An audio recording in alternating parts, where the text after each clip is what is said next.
Hello,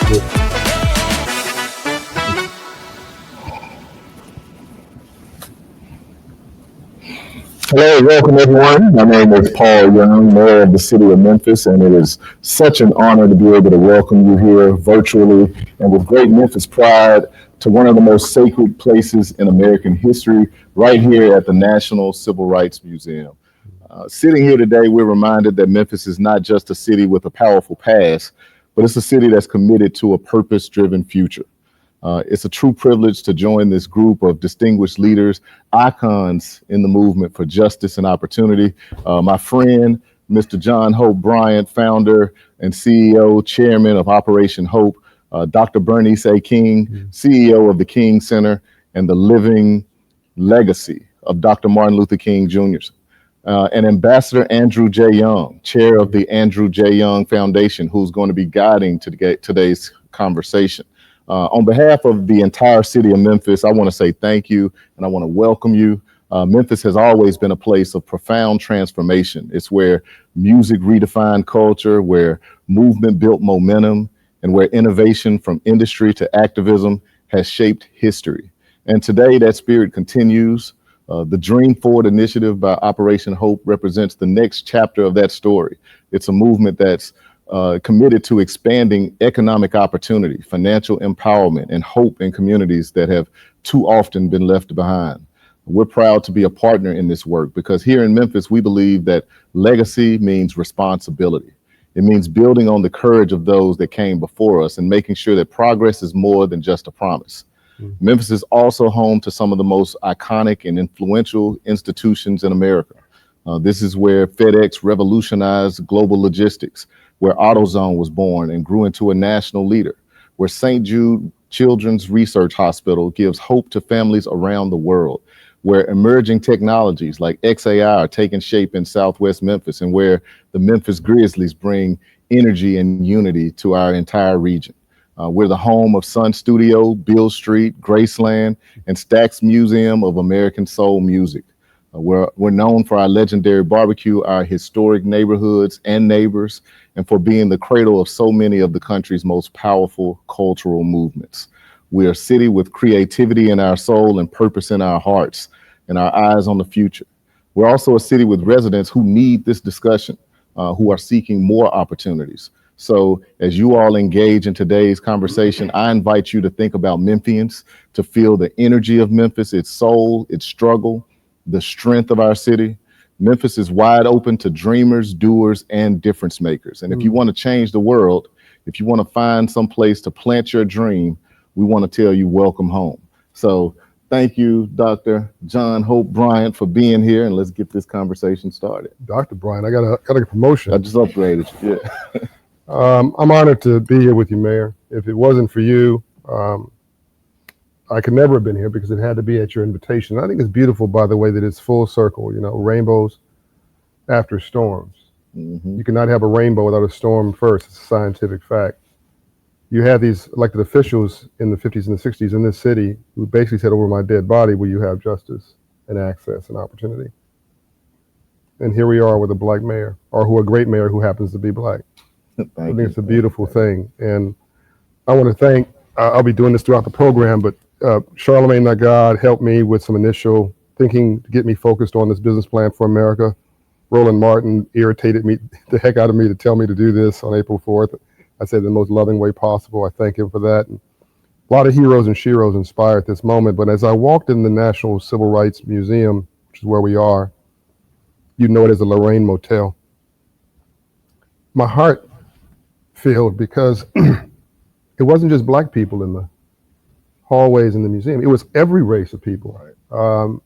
All people recognize the value of what Dr. King gave his life for 57 years ago today. And they were here. They weren't here for this conversation. They were just here. And that gives me great hope.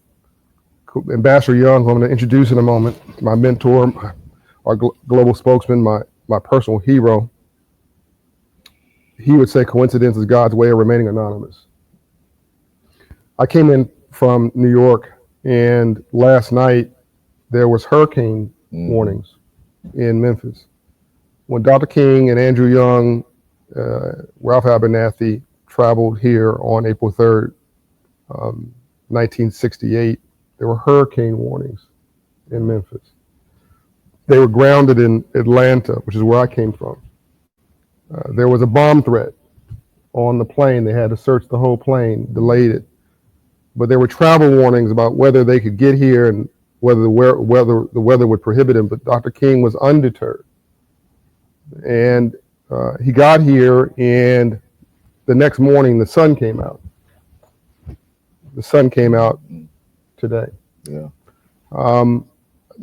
I walked through the same hallways, the same airport terminal. And the new airport terminal was beautiful, by the way. But outside is basically looks the same as when Dr. King and Andrew Young walked into that car. I want to thank, he's not here today, but Brian Jordan, who runs First Tennessee Bank, our lead director, who is a traditional Southerner. He and I got together 8 years ago and collaborated to put a plaque in the airport on Dr. King's last plane ride to Memphis. He came here of his own will and left here to join the heavens. But that just shows you how everybody can work together. Yeah. And I learned that from Andrew Young, Ambassador Andrew Young. So without further ado, the man who, I'm going to try to get through this without getting too emotional. We all owe this man a great debt. By the way, it's not just a national virtual town hall. I just got a call from South Africa, from the sixth richest man in Africa, Shrab Masiyiwa, who I believe is joining us. The Bill Gates of Africa, some would call him. He's watching, other people are watching. This is a global town hall. But this is only possible because Andrew Young and Dr. King gave their lives. And Ambassador Young was a strategist for Dr. King, the last living close lieutenant of Dr. King. We would know him as ambassador. He was the first Black UN ambassador. He was the mayor for 2 terms in Atlanta, brought the Olympics to Atlanta, turned the only mayor ever mentored by Dr. Martin Luther King Jr. of any city, turned Atlanta to the only international city in the traditional South, focused on the green, not the black or the white or the red or the blue, the green, and a city too busy to hate, him, Maynard Jackson, and others. Today, Atlanta is a $550 billion economy, the same size economy as Singapore, where I was 2 weeks ago. That's amazing. 10th largest economy in the US. That's a city that Andrew Young built, international city that Andrew Young built, carrying on Dr. King's unfinished work, which was about economics and public policy. And he was on that balcony when Dr. King was assassinated. And he probably doesn't want me saying this, but he was told years later by folks with information that the instructions for the shooter was, if you miss the dreamer, kill the strategist,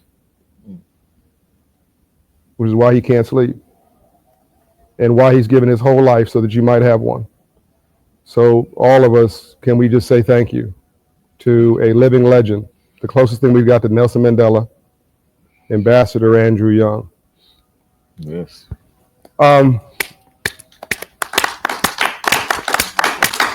We also have joining us, before Ambassador Young speaks, we have joining us my dear friend, I call her my sister, Dr. Bernice. Now she is a doctor, Dr. Bernice A. King, who is the daughter of Dr. Martin Luther King Jr., the CEO of the King Center, who works for free. Everybody don't know that. She works for $1 at the King Center, gets no credit for it, gets a lot of grief, and we need to give her our support. She's never embarrassed us. She's never embarrassed the legacy. We can change our name. We can go do something else, get married, go on about our business. She can't. And she doesn't resent it. She doesn't regret it. She doubles down on it. And without her and you and Ambassador Young, this would not happen today. She is brilliant, and she'll be launching a 100th birthday anniversary for her father, which includes a partnership with Operation Hope to create bank accounts for kids in 100 cities across America. I know that we'll partner with you on that regard. But without further ado, my hero, our global spokesman, Ambassador Andrew Young.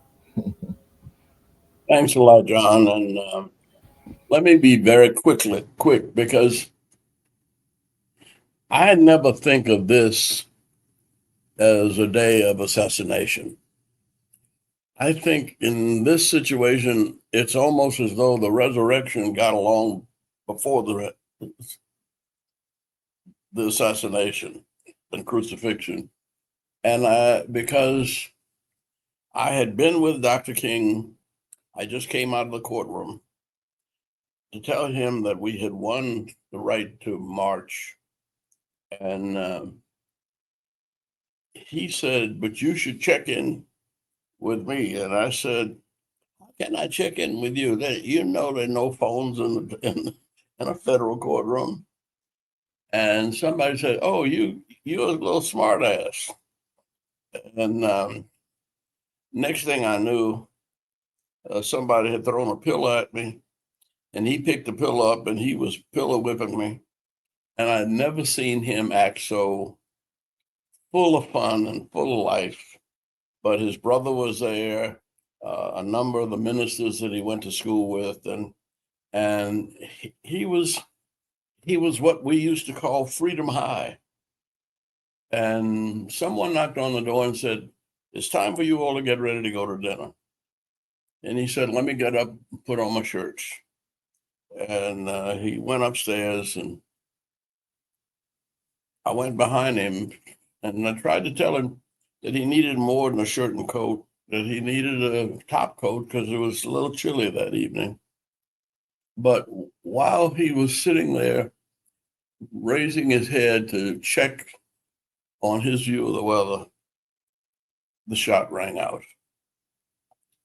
Now, I was there and watching it, but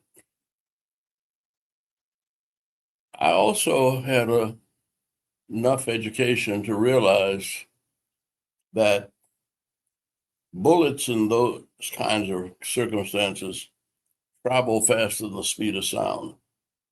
So yes, he was shot, but I don't think he ever heard the sound. It severed his spinal cord. So I don't think he felt any pain. And I saw him laying there in his own blood. But for me, he was not laying there, because I looked across the river, Mississippi River, in the distance. And I really remember the day in Sunday school when they told me that Elisha went to heaven on a flaming chariot. And I was a smart ass, then 10 years old, and said, I don't believe that. And then all of a sudden, that verse came back to me.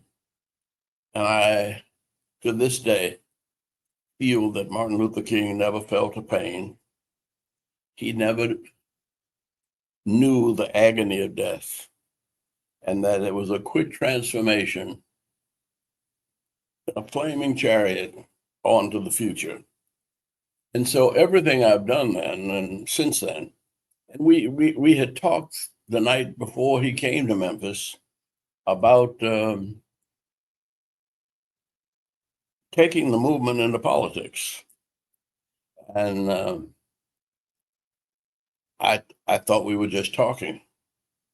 But when he was killed, I ended up being in the front of a bunch of his friends, and they turned to me and said, well, it looks like you're going to have to run for Congress or something. I said, why me? And he said, well, you agreed with Dr. King that we should sift this movement from the streets and the politics. And I said, yeah, that's what we should do. And he said, well, nobody wants to do it, so it looks like it's up to you. Now, I didn't do it, and they give me too much credit, but we've had 9 black mayors in a row here in Atlanta. We've had, we were just a little shy of 1 million people at the time of Dr. King's death. And now we're pushing close to 7 million in the perimeter and the surrounding area that makes up Atlanta. We've had one of the world's biggest Olympics. We still run the world's busiest airport, 114 million passengers a year. Second in airports is Beijing in China, and they were just 80 million passengers a year. But when we built the Olympics, when we built that airport, we built it so that we started with 25% of the work being done by Black entrepreneurs, Black and female, because there were no women who were doing work for the city until we realized we had a parking lot and had forgotten to let the contracts. And so we got the first white woman a contract with the city. But Atlanta has grown and burgeoned, and I think we have turned the movement toward politics. So when you talk about raising economic level of an entire nation, an entire people, I don't think you're blowing smoke. I think you're dreaming the dream that Martin Luther King left us with. And I think it's just a matter of time and dedication before we see those dreams come true too. Ambassador Young, thank you for that. With all these speakers, we're not going to have enough time for all of them because we got so many heroes and sheroes to get to, and we got Bernice King we're about to go to now. But Ambassador Young, just very quickly, the night before, thank you for your remarks. We could spend the whole session just with you, by the way. And we want to thank Mayor Andre Dickens, who's a virtual delegate, who's on the line, who's continuing your legacy, doing a great job as mayor. We have a child savings accounts with him, working with Dr. Bernice King, Hope Savings Accounts, so thank him as well. Ambassador Young, just 1 second on this. The night before the assassination is the only time I saw him. I might be mistaken. He was at Mason Temple here in Memphis. He wasn't supposed to speak. Well, he was supposed to speak, but he was tired. He was worn out. Abernathy U, I think, by the way, we give Reverend Jesse Jackson his flowers, who I think is watching. Reverend Jackson went over to Mason Temple to try to speak on his behalf. The crowd wasn't having it. It was raining. They invited Ambassador to come. He called Dr. King to come at the last minute. You guys called him. I think Abernathy called him. He went there, and it was the only time I saw him collapse after a speech. He gave that mountaintop speech and literally collapsed in the arms of you and the aides. It was almost like he realized what was coming and was at peace with it very quickly. Is that accurate, or am I off base? No, that's accurate, because this was probably his third time back in Memphis. Now, it's understandable that he went once to march with the garbage workers, the sanitation workers, but he went 3 times and he kept going back. And I have decided that he knew his death was imminent. And he didn't want it to happen in the big cities in the north. He wanted to identify with the least of these God's children. And he found these sanitation workers. First of all, they weren't dumb, they were smart. Yeah. In fact, they still run the city garbage systems in Atlanta, in Memphis. And many of them, last time I was there, I met one that was 84 years old, still driving the garbage truck. And I said, "Why don't you retire?" And he said, "We never got a retirement out of that struggle." So the dream and the problems of Martin Luther King are still very much with us. And I thank you for taking us. And Bernice. Yeah, Bernice King, Dr. Bernice King, the continuation in a very real sense of this legacy and bloodline. You are such an underrated, underappreciated force of nature. Dr. Bernice King, attorney Bernice King, CEO of the King Center, over to you. Daughter of Dr. King and Coretta Scott King.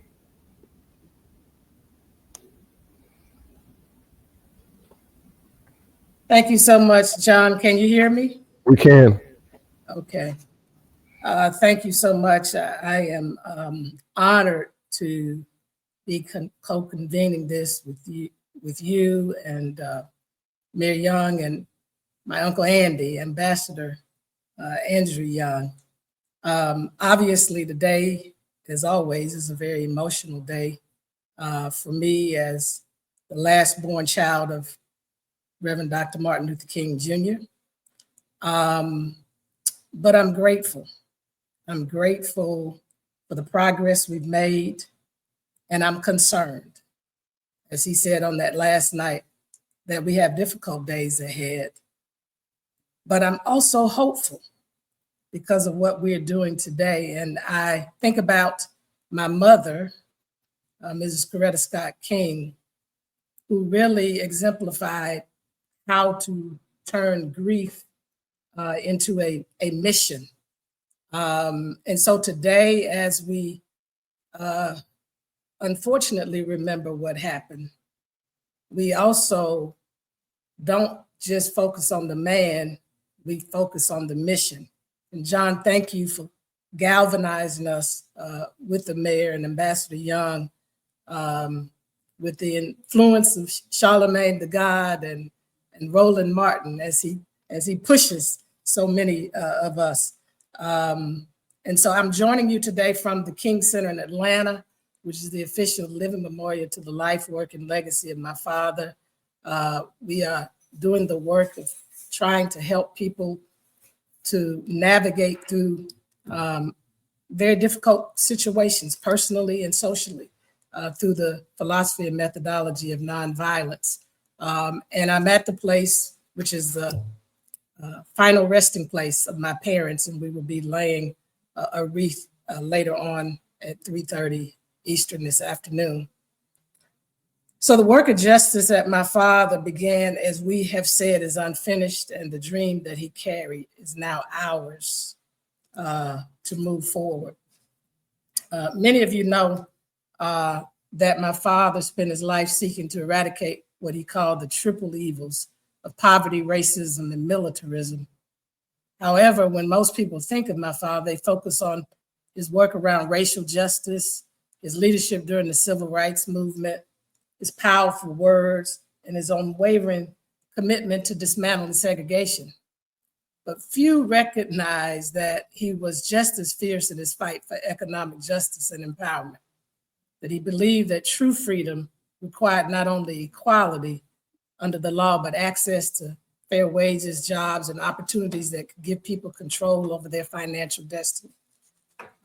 We know that 50 years ago, today, my father was assassinated in Memphis, where he had come to stand alongside, as Uncle Andy mentioned, Black sanitation workers who courageously declared, "I am a man, demanding dignity, fair wages, and respect."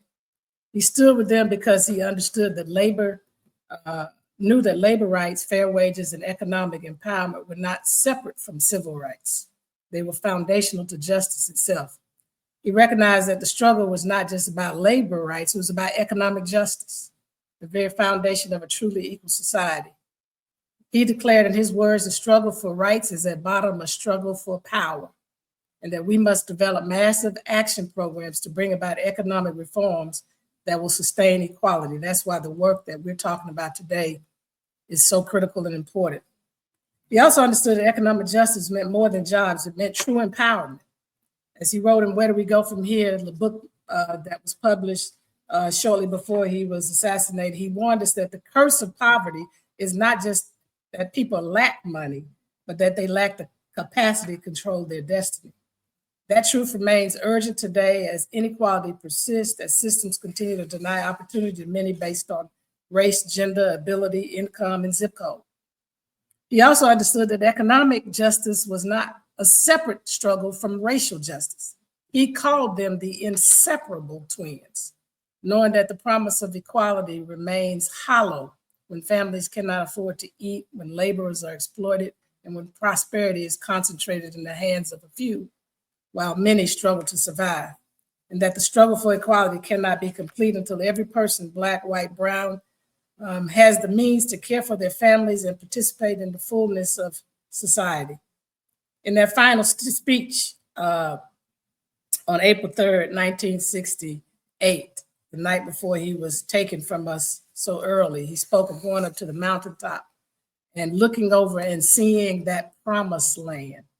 That promised land for him was not simply about racial justice, it was about economic justice, a future where the inseparable twins of racism and poverty were overcome and where all people shared in the wealth of the earth. He knew that a movement for justice had to go beyond integration. It had to demand equity. And so 57 years ago, he was deep in the work of developing a business plan for Black America. His vision was not only about legal rights, but about creating pathways for sustainable economic independence and interdependence. He was crafting an economic infrastructure for Black communities, building a strategy for empowerment, economic self-determination, and financial justice. He knew that racial equality meant little if Black communities lacked access to economic opportunity, if systemic barriers kept them from building wealth and shaping their own future. When he and members of SCLC, the Southern Christian Leadership Conference, launched Operation Breadbasket in 1962, it was about an inclusive economy.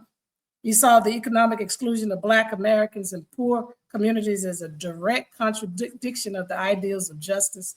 And through Operation Breadbasket, he challenged corporations to include Black workers in their employment ranks, not just through token hiring, but through real training, skill development, and investment in Black businesses and communities. He understood that to dismantle systemic inequality, Black workers had to be positioned in industries that could transform communities economically. He declared the dignity of the individual will flourish when the decisions concerning his life are in his own hands. When he and the SCLC launched the Poor People's Campaign, which Operation Hope is a part of continuing that work, and also Reverend William Barber, it was an extension of this economic plan.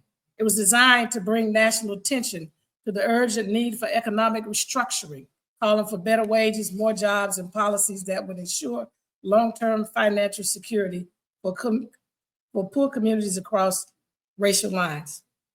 He knew that poverty was not a matter of individual failure, but a structural issue. As he put it, it's a cruel jest to say to a bootless man that he ought to lift himself by his own bootstraps. Through the Poor People's Campaign, they sought to eradicate poverty as a moral crisis, a blight on a nation capable of more. And when he stood in Memphis with sanitation workers, he was doing more than supporting a local strike. He was emphasizing a national economic movement. Those men who carried the burdens of your city, Marion, they were denied fair wages and benefits, but they represented millions of Black workers across America facing economic justice. My father's support of their cause was not just about one workplace. It was about building a framework for fair wages, labor rights, and business inclusion that could uplift generations. And on the night before he was assassinated, he made a direct appeal, telling those gathered in Memphis to support Black banks and insurance companies. And here's the most important part. He said, stick together. When he said, if something happens to me, don't stop here in Memphis. Yeah. He was urging us. He was urging America not to abandon the quest for an inclusive economy. And yes, something happened in Memphis 50 years ago today, April 4th, 1968. And tragically, there is unfinished business we must attend to. Today, as we shape the future of economic inclusion, we must look to those industries that will define tomorrow. We'll be talking about that today. Artificial intelligence, automation, and emerging technologies are transforming the workforce. And just as my father fought for Black workers to be trained for new jobs, in his time, we must demand that marginalized communities, especially Black and brown communities, are given training and access to jobs in AI and future-focused industry. My mother, Coretta Scott King, carried that vision forward, reminding us that struggle is a never-ending process. Freedom is never really won. You earn it and win it in every generation. This generation's struggle must include ensuring that Black and underserved communities are positioned to thrive in the future economy. So we join together today to carry forward my father's economic business plan, to complete the work he began. Let's ensure that economic justice is not just a dream deferred, but a reality fulfilled. Let us build a future where those of us in the Black communities have the infrastructure, access, and investment to control our destiny, and continue to strengthen not only our community, but the national and global economy. I'm honored to be here. I'm glad we're together today to do just as he said. Don't stop in Memphis. We're in Memphis, but as we leave today, we will continue the quest to create an inclusive economy. Oh, God bless you. God bless you, Bernice. Thank you. And now you know why I think she's brilliant. That's my honorary sister, and she's amazing. And by the way, if you want to make a donation today, don't do it to Operation Hope. The mayor doesn't need it. Maybe he does, but do it to the King Center. Make a donation to the King Center if you want to make a donation so she can continue this work. If you want to make a commitment to the work to do something on the business plans that dropped today, by the way, the new business plans that the framework, which I mostly wrote, so if you don't like them, you can blame it on me, and will be refined over time. But you can go to the website right now and download those sites. They're completely open source, and I hope, Dr. Bernice King, we've done you some pride. Thanks for continuing this legacy. Now that all the other speakers, we have something very special coming to you right now. He's been waiting. To all the other speakers, the only person who got to read a speech is Dr. Bernice A. King. That's it. And for every reason, you know, she was worth every moment of it. Everything else is going to be what I call a jump ball conversation. And here we go. Sam, thanks for waiting. I'm sure you understand why you had to wait. That was actually one of Dr. King's books as well. Speak Why We Can't Wait. Sam Altman is my friend. He is, you're gonna make this a little uncomfortable for you, Sam, but I think it's true. I think you're the Steve Jobs of this generation. I think you're a decent human being who cares. I love when I talk to you and I ask you about AI and you don't have all the answers. When we first started the artificial intelligence conversations at Clark Atlanta University with Dr. George French, who's one of our delegates today, along with the other HBCU presidents, you talked about the promise of AI, but you also said there might be problems with AI that you could not guard against or promise it was not be unintentional negative consequences. And that made me trust you even more. Our conversation in your office in San Francisco, which I won't share, but when you were very vulnerable, and we talked candidly about the problems and the opportunities. We co-chair the AI Ethics Council together. You've supported our work with the AI LP3, which is out of Atlanta, with Dean Phillips, who's on now from Georgia State University Business School, where we're trying to create a pipeline of prosperity of young people up and through AI, not just being fired because of AI, but to create jobs and opportunities. Thanks for your support for that. You were the first donor on AI to Operation Hope for transparency. So we're embedding AI into how we do business. You were smart enough to bring Sarah Fryer on as your CFO, who is my dear friend. So Sam, where do we go from here? Van Jones has said 99% of black folks don't know a thing about AI, and 99% of white folks don't know a thing about AI either. So we're all starting at the same place, but by 2030, the whole world's going to change, in my opinion. Where do we go from here, and how can we use this as a force for good? Yeah, I do think we're in the middle of a legitimate technological revolution. I think this looks like it's a very big one. I think we have much further to go, but already it's something that people are using a lot in everyday life. Hundreds of millions of people using it. People are doing better work. They're learning faster. It's transforming how healthcare works. It's creating unbelievable new economic opportunity. And I am hopeful that this will be a real time for an inclusive reset in the world. It's such a big deal. It's such a big change that I think all of the normal, everything is kind of up for grabs. And I think this is very much a deeply democratizing technology. And we can sort of figure out what it means to enable everyone in the world all at once. And I think we're starting to see that with how people are using ChatGPT, but it can go much, much further.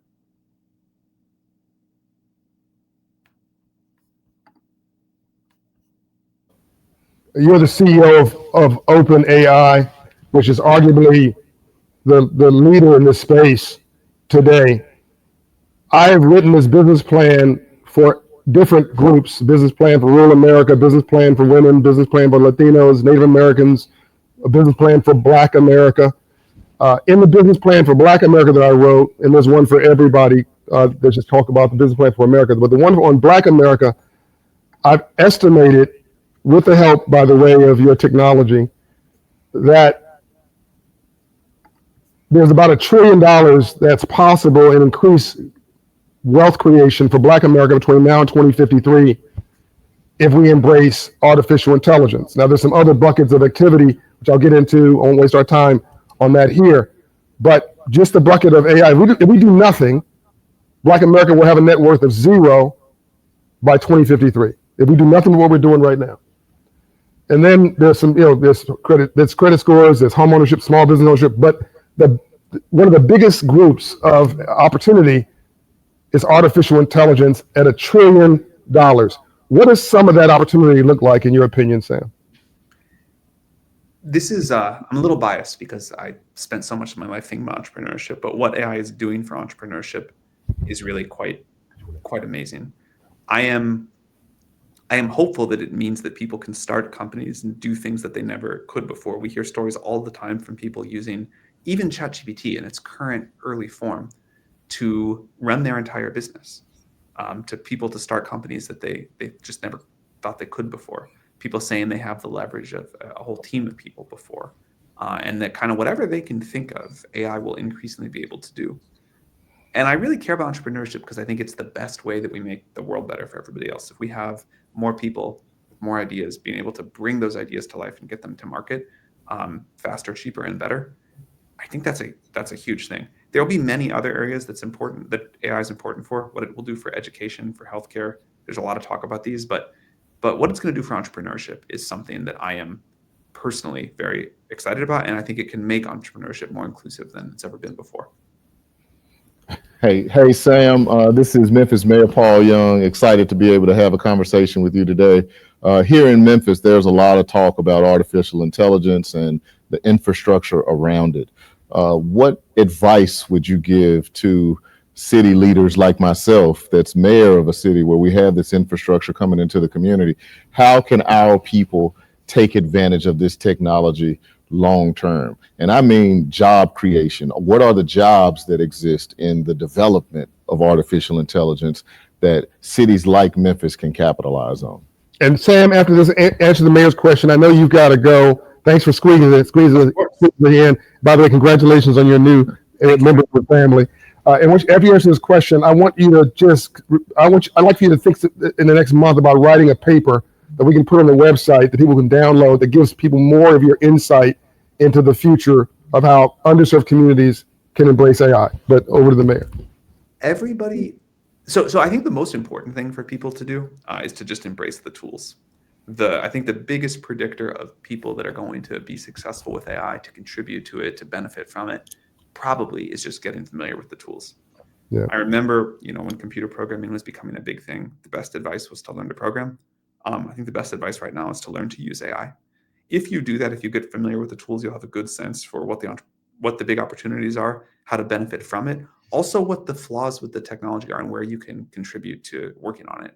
What else needs to be built as part of the sort of like AI ecosystem.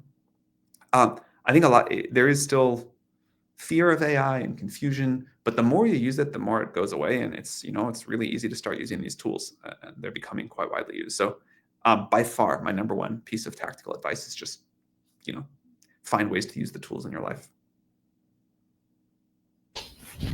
Sam, love you, man. Thank you very much. Thank you so much for having me. Write the paper. I don't know if I can, but I'll think about it. I got to figure out what to say first. Okay. Thank you, Sam. All right. Thank you, Sam.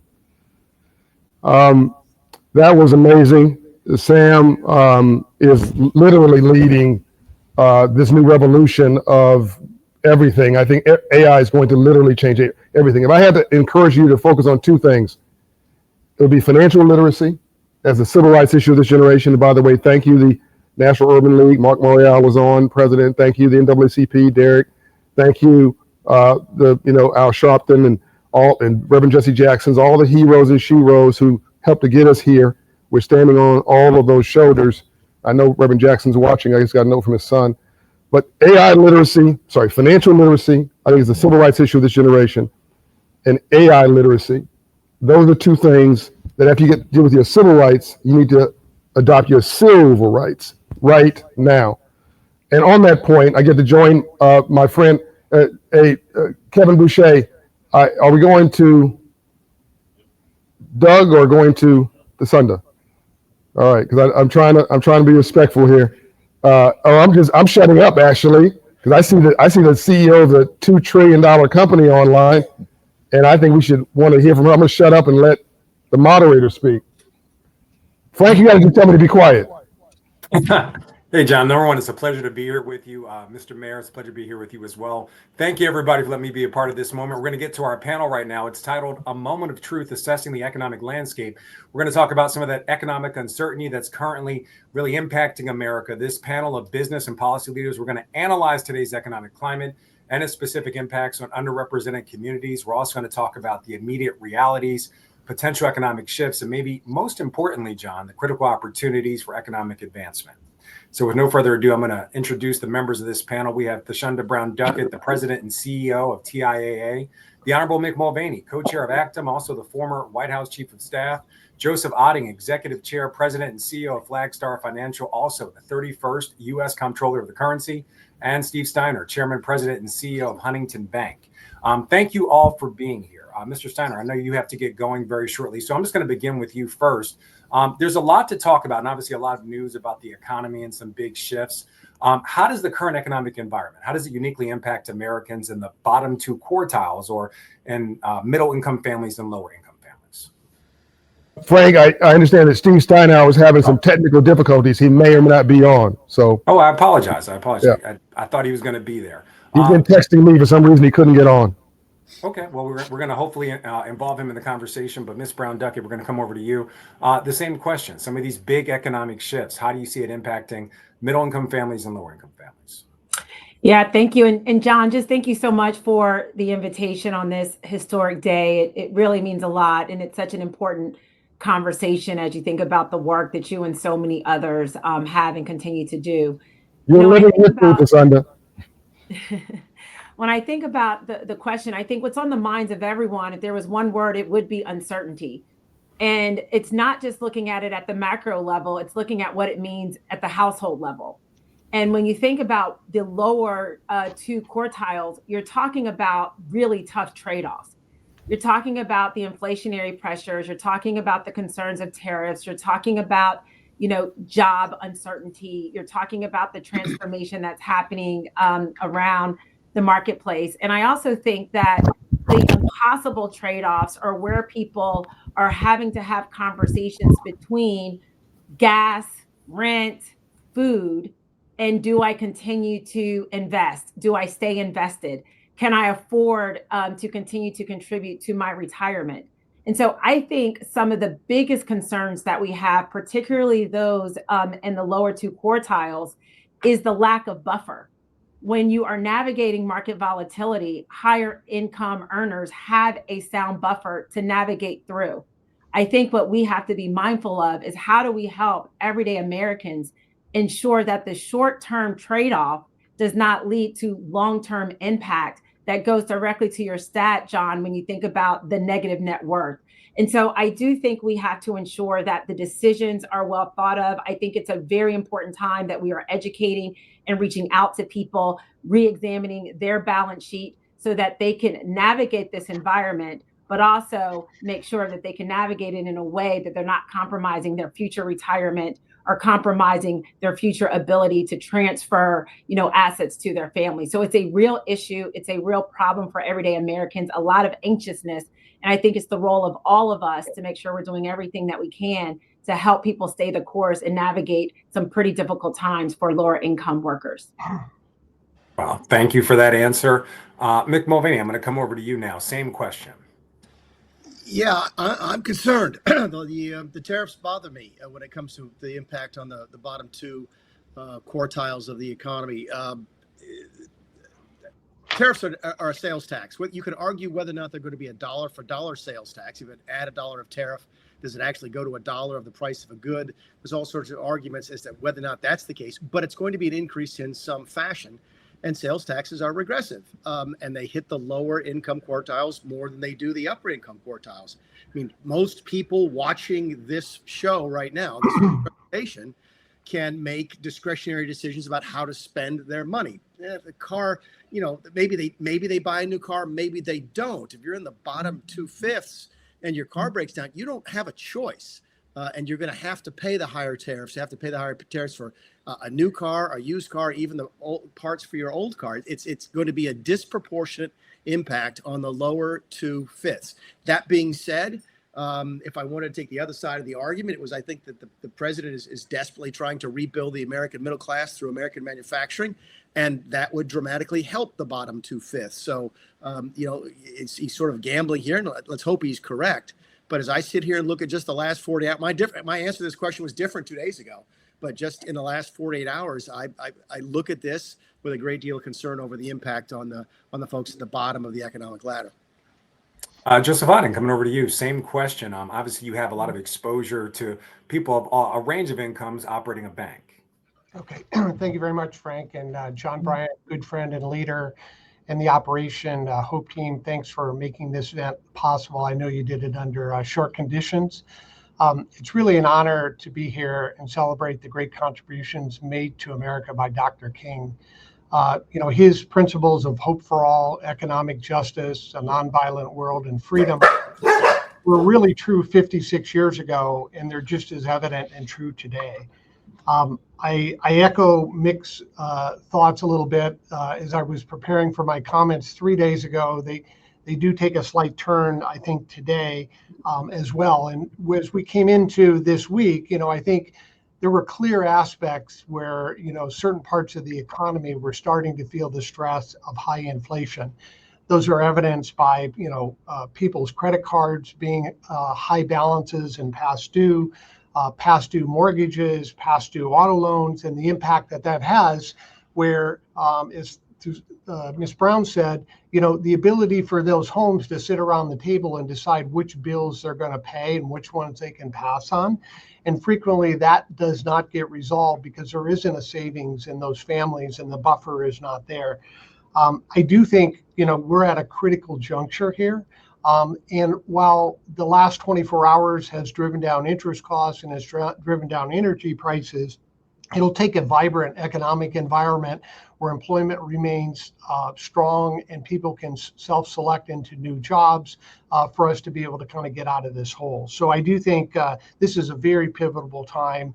As the other panelists have said, usually the negative economic impact are felt on the lower end of the economic scale. And we have been, I think, in that period of time for the last 6 to 9 months. You both said that your view of things changed in the last couple of days. Obviously, a big announcement when it comes to tariffs. And then today we had the jobs report that was actually stronger than expected. Shunda, coming over to you. What economic indicators are you looking at as a possible predictor of improvement or more challenges for the bottom 2 quartiles? Yeah, clearly the jobs are really important to see what's happening. And so I think it is positive, at least now, to see that it's pretty strong. I think the other piece is consumer spending data. Definitely gives us insight into financial confidence or stress consumers are experiencing.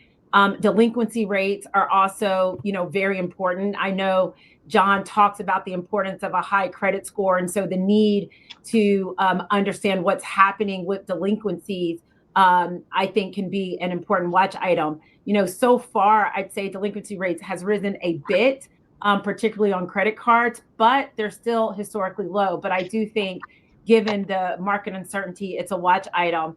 And I would also say, just given, my focus in understanding retirement security, I do think there's an opportunity for us as leaders where we all have, 401k plans or 403b plans to make sure that we're looking at the data to see, are we seeing our own employees not contributing or reducing their contribution? Are we seeing hardship withdrawals increasing? And so I do think that there are indicators that we as employers can take a look to also complement what you're seeing at the macro level, what's happening with our own employee base, and are we seeing them taking advantage of access in a way that may have long-term stress in the system, particularly for the people that work incredibly hard for our organizations.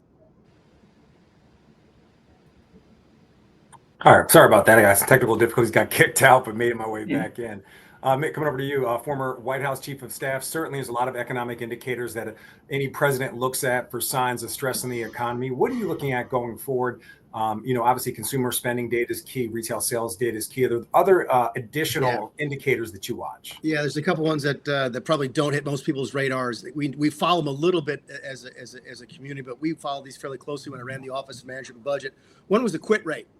The quit rate is that the number of people who are disconnected from their jobs, separated from the job by their own free will.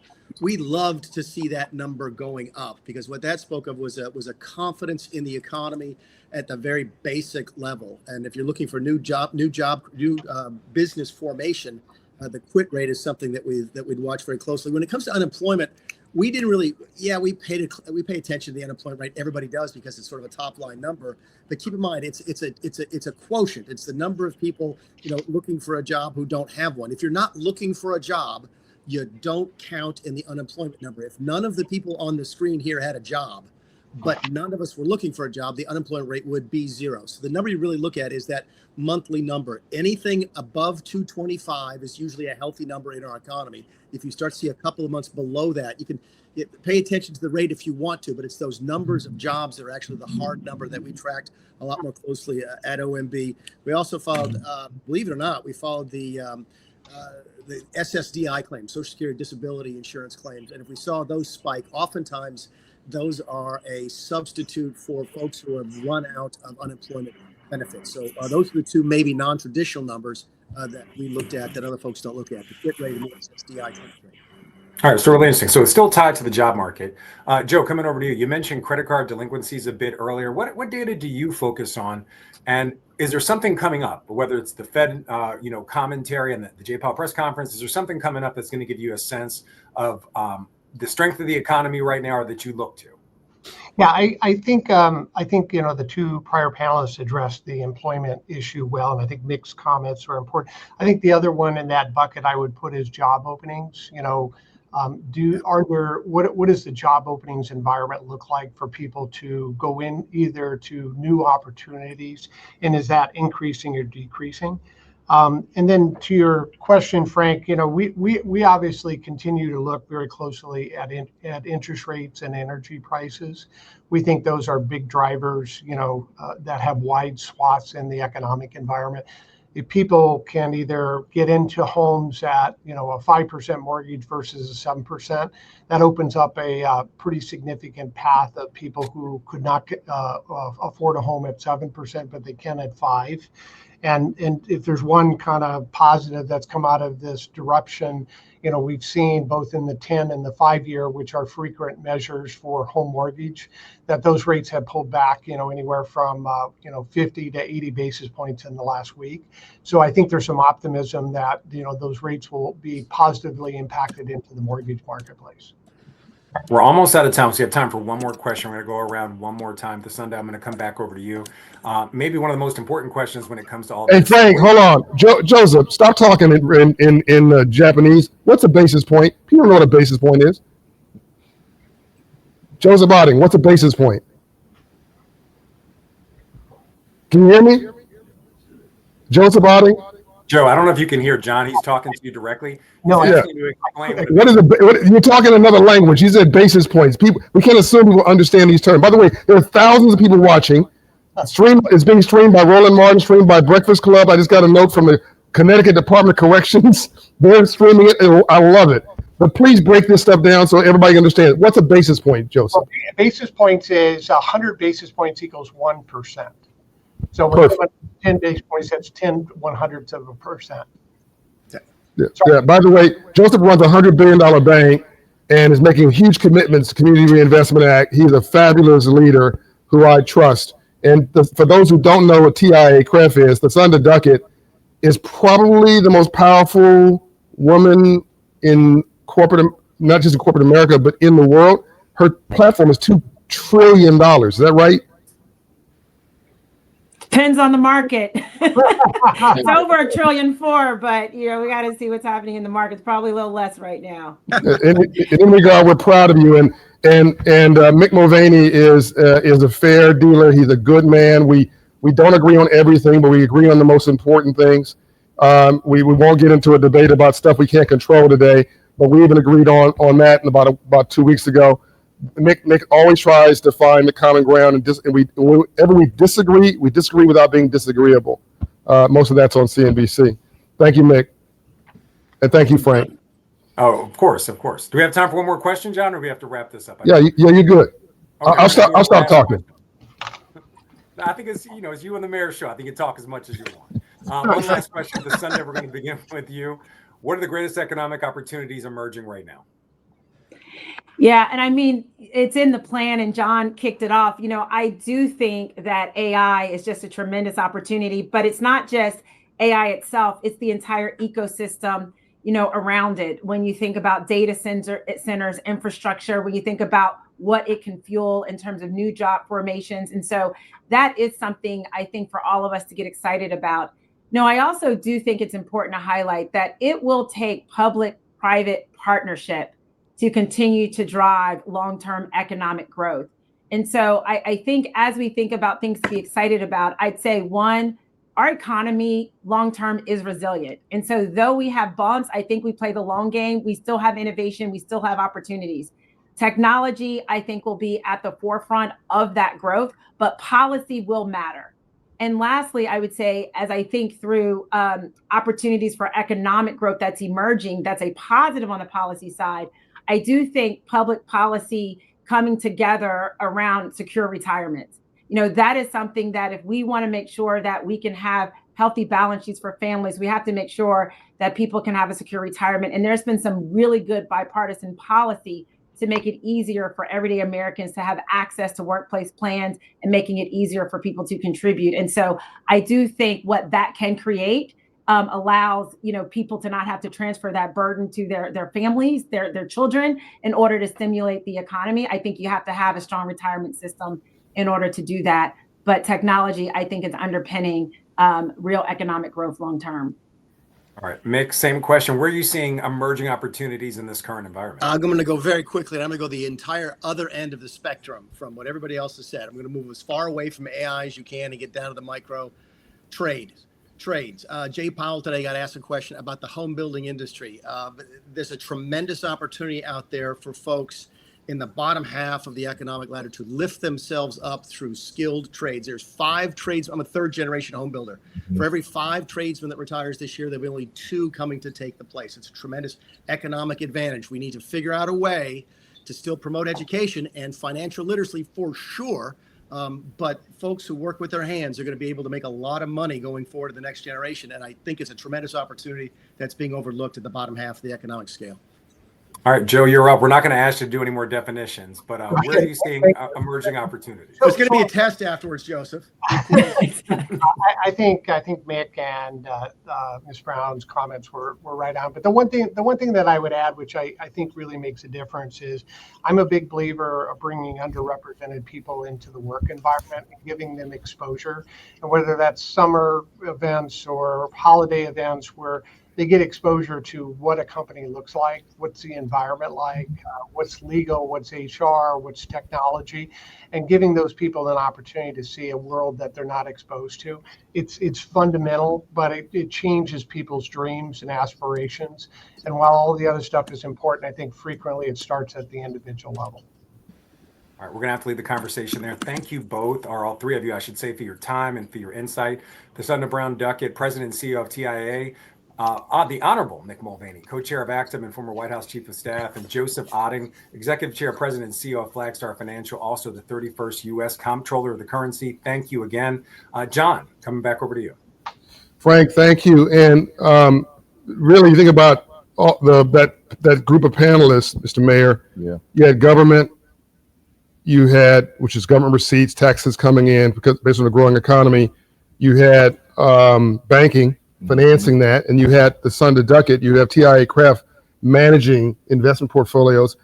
If you go now to my Business Plan of America, by the way, they're all available on the website now for Dream Forward. Go there, download them.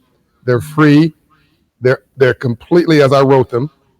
And now the Emory University Department of Economics and the Clark Atlanta School of Business are both going to be taking these plans along with 100 founding delegates who are watching online, by the way, and they'll be writing addendums and amendments to these plans and growing them over the preceding months. But all three of these are really foundational to that business plan.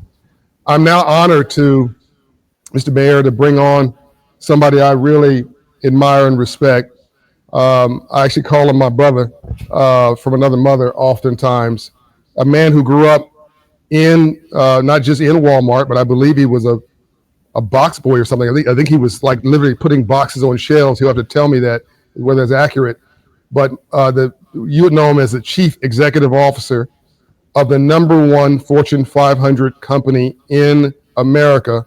And to give that some context for the audience, we're the largest economy in the world, America, 28, 29 trillion, at least for the moment.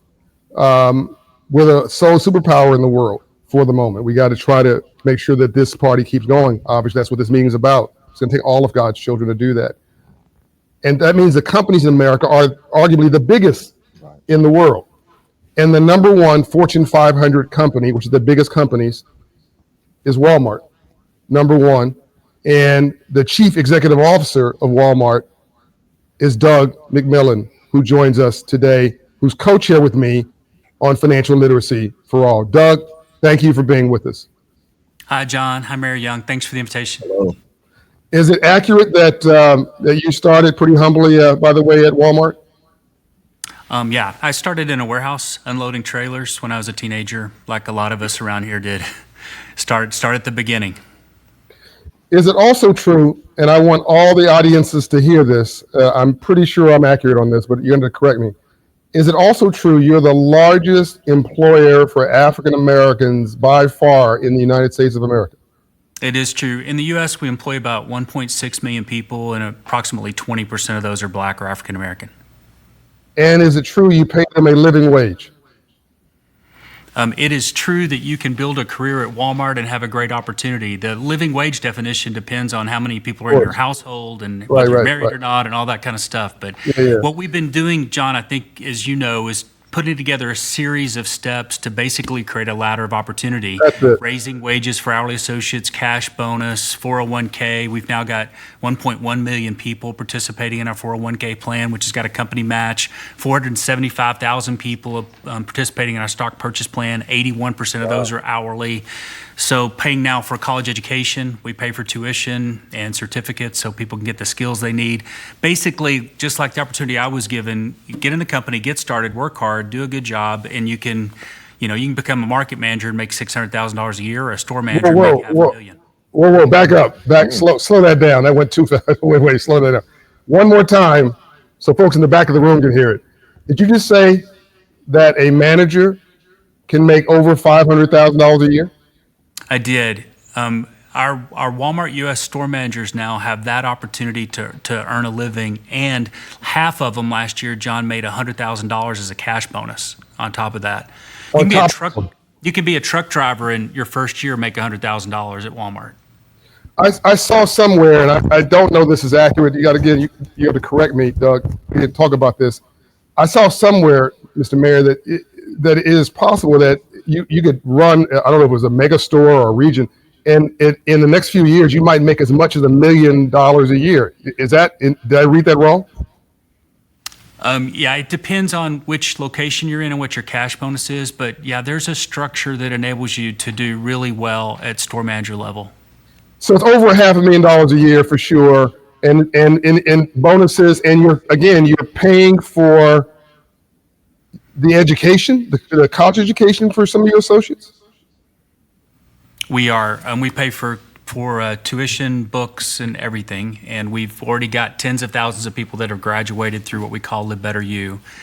So again, trying to put it all together, and what you did for me, John, is, we had financial literacy education in the company, but when I started spending time with you, I started understanding that it didn't matter how much you made, you could still mess it up. You could still fail to succeed for your family if you didn't understand how money worked. So we went back and doubled down on financial literacy, and that's where Financial Literacy for All came from.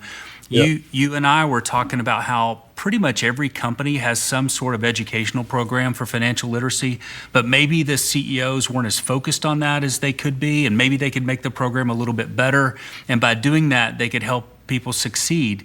And I had the benefit of having a dad and a granddad that taught me about the value of compounding interest and the importance of saving money, no matter how much money I made as a young person. If I could put a little bit aside, the time value of money would help make that into something meaningful. And so that's what we've been trying to say to everybody, whether you've started as a cashier or you started as a truck driver, or now you're a store manager and you make a lot of money. Here's how you should think about managing your money so you've got a bright retirement and a better life. And when you look at Walmart, and I want to double down on the financial literacy piece, because you actually created a program that over 1 million of your associates have now engaged in, that actually does not involve Operation Hope. It was just you did it on your own initiative. Why'd you do that? Why wasn't you are giving them 401k match? By the way, if you don't know what that is, it's essentially the company willing to match you dollar for dollar for savings for the future, investment in your future. So you put up $1 in an account, and they'll match you $1 or whatever it is, and it's a beautiful program, and that's what he was talking about. So I do want to know, why'd you go sort of double down and figure out you decide you want to do more there? But the one of the reasons I was excited about having you as my co-chair of Financial Literacy for All, beyond the fact that you're willing to open doors and put your reputation on the line to be a voice for others, which you've done by opening doors for these other CEOs. I think we have now 75 CEOs involved with Financial Literacy for All at the Fortune 500 level. And by the way, all the sports teams, all the sports franchises are now involved. Isn't it true that really represent all of America? Like if you're looking for Latino America, there's a big group. You're looking for Native Americans, there's a group. You're looking for rural poverty or rural communities that are underserved, that's a huge group. Poor whites, struggling blacks, middle class. I mean, you guys have even gone upscale in some of your products, try to capture some of Mayor Young's population. But isn't it true that you guys sort of represent demographically as a pulse check everybody? We do. We look like America, and that's awesome. We love that. This morning we had a couple of hundred of our associates together from around the country that are celebrating 25, 30, some of them 40 and 45 year service awards with the company. And John, they're as diverse as they could be. Like that's what our company looks like. It looks like our country. And so back to your question, just real quick, they're using digital tools at work all the time. So what we did with our app that our store associates use is we inserted financial literacy into it, because learning about money can be intimidating and it can be an uncomfortable conversation. But by making it easy for people to access, we've already had 430,000 Walmart associates access their credit score and give us some feedback on what they're doing to improve it. And I know that's foundational and where it starts. Hey, can I ask you, why is financial literacy what you have dedicated your life to? Like, why is that your calling? I think it's a civil rights issue of this generation. I think it's as important as the right to vote. I think it's as important. I think a 700 credit score is as important as a 4-year education in this current world we're living in. And I think, if you look at just the stats for Black American, people might say, why is he focusing on Black America? Well, that's what Dr. King initially, he was Black, obviously. I'm Black, so it's common sense. But it's also the group at the lowest level of everything. The lowest level of poverty, the lowest level of access to opportunity, the lowest levels of credit. So you start there. It also has the lowest credit score as a group, below 620 of all Black people, which means that half of us, Doug, wake up in the morning locked out of the free enterprise system. Doesn't matter whether we go to church and we pray to God and we're a good person and we pay our taxes and we're decent and we're loving. If your credit score is not at a point where you can access credit, either you're stuck with alternative credit vehicles, I don't want to go into that, but very costly, or you're locked out completely. You can't get a good loan at 620 for an auto loan. You can't get a decent mortgage at 620. You can't get a small business loan, I don't care how brilliant the idea is, below 700 because it's a risky credit. So getting everybody's credit score up to 700, which is financial literacy, I thought was freedom. And a CEO once told me that he thought that economic and financial freedom was the only true freedom because it's the only one no one can take away from you. And I found that to be true. And so I think once you have it, no one takes it away from you unless you give it up. But financial literacy just makes you smarter, wiser, brighter, allows you to operate with dignity in the world. As Dr. King said, I am a man. It allows you to walk with your shoulders back and your head up with dignity. The color's green, as you well know, not black or white or red or blue. The color's green. And if we can get the credit score up, we get the financial literacy up, you're able to take your place in the society. And Doug, I just want to, again, to thank you for your leadership on financial literacy for all. You didn't have to do it. You made the first 3 calls to CEOs along with me 4 or 5 years ago, I think it was. And now it's got momentum, and I appreciate you. Hopefully we can get legislation in this country. I know you got to go, Doug. Is there anything else that you want to ask me or the mayor or say to the audience about why you think this moment's important, why you thought it was important to be here as a caring American? And it's also true, I want to just make for the audience that you guys have not backed off at all supporting small businesses with contracts and opportunities. I'm saying that, but I want to make sure that's true. Yeah, that's true. That's true. I acknowledge that we were in the news in December for making adjustments to some of our programs. I've met with some of the people that are participating today and explained what's happened here. But the bottom line is we're still an opportunity company for everybody, and we're working hard to make that happen.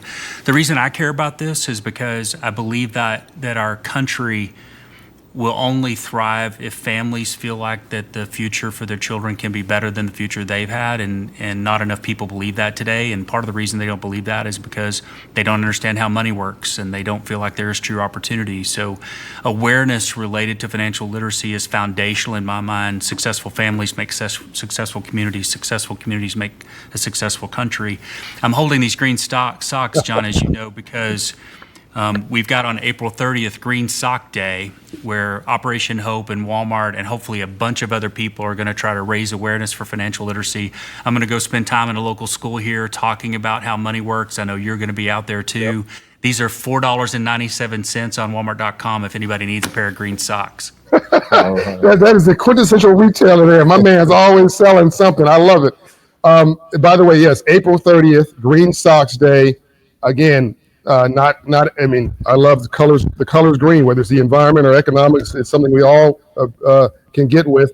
And Doug and my hope is, whether you're black or you're white, whether you're rich or you're poor, whether you're Republican or you're Democrat, whether you're rural or you're urban, you can put some green socks on April 30th and do something for financial literacy. Take a photo, upload it with a tag, Green Socks Day.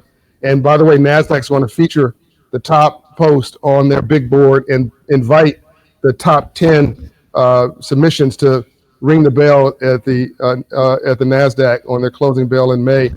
Thank you so much, Doug, for your leadership. I will tell the audience that when I need to ask a very important question, I need to understand something holistically, I'll text Doug and he'll hit me back at 9 o'clock at night on a Friday and call and say, let's talk about this. So this is the real person behind the title. He's a good man, and I thank you for leaning in on financial literacy for all in this business plan for America, Doug. Thank you, John. You're a good man. Peace and light. Thank you. We have right now the Bishop for Black America, the Black Pope, Bishop, none other, for not only the United States, Mr. Mayor, but the world. You go to Africa, you go to Latin America, you go to Brazil, and everybody says the same thing. I mean, he makes traffic stop when he goes to Nigeria, where he was recently. Everybody's heart stopped when we thought his heart stopped. Right. In the first of this year, when he had a medical situation. We were all praying for you. And I'm so glad that you're looking great and doing great. Literally, again, I joke, but I'm really serious. The Black Pope, the man who is a symbol for inspiration and spiritual leadership for all of us here and around the world. Bishop T.D. Jakes, who's also Chairman T.D. Jakes. He also has, separate and apart from his ministry, he's a very accomplished author. He's got many bestseller books. He's been a producer of movies and films, writing music, developing property. I mean, he just really is a great father, and a great friend. And I'm honored to call you my friend, ladies and gentlemen, Bishop T.D. Jakes. Thank you very much for your kind and warm words. I am delighted to be here on behalf of TD Jakes Group and at your request. I don't know whether you invited me because you couldn't get anybody else or what it is. No, we just wanted you. I'm glad you're here. Delighted to have an opportunity to address you all. America is in an interesting place right now, as we all realize, but it has been in interesting places before. It has been in times of great turmoil and tests and trials, and yet those times have proved to be times of great innovation and great creativity. And instead of focusing on the areas that give us the most concern, we have to take this opportunity to seize the opportunity for transformative thinking and work together to create a more perfect union, a more equitable society, a group of people who are working together, integrating our ideologies for the betterment of the country and for the betterment of underserved communities. I'm supposed to be leading a panel. I have the privilege of leading a panel talking about reimagining opportunity. And now is the time that we have to reimagine opportunity. It is really about transformational ideas to reshape America's economy. And we have to really be innovative and aggressive in order to get things done, because we are the people that we have been waiting on. We can't sit back any longer and wait on people to consider us. We have to consider ourselves, one, because we understand ourselves, we know what we need, two, because for too long we have had too many people making decisions about us without us.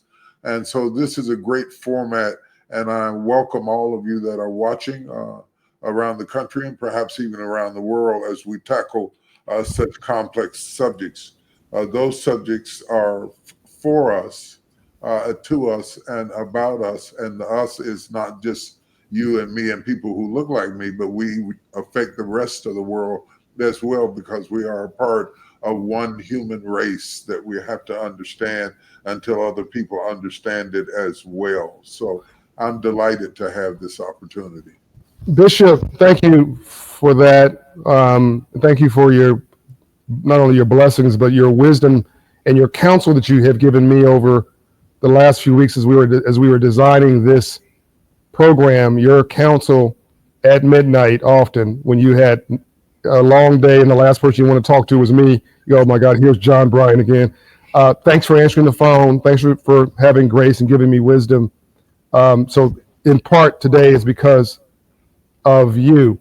The mayor wants to ask you something before you get to the panel, but as we encourage people to download these business plans, which are written in their format, they're formal, they are structured, they are things I think that people that are accessible for people. How important, my question before the mayor asks your question, how important, Bishop, is it for folks to focus on what they can do in their own life to raise their own GDP versus just waiting for the private sector or the government or you know, I mean, I guess I believe God helps also to help those who help themselves.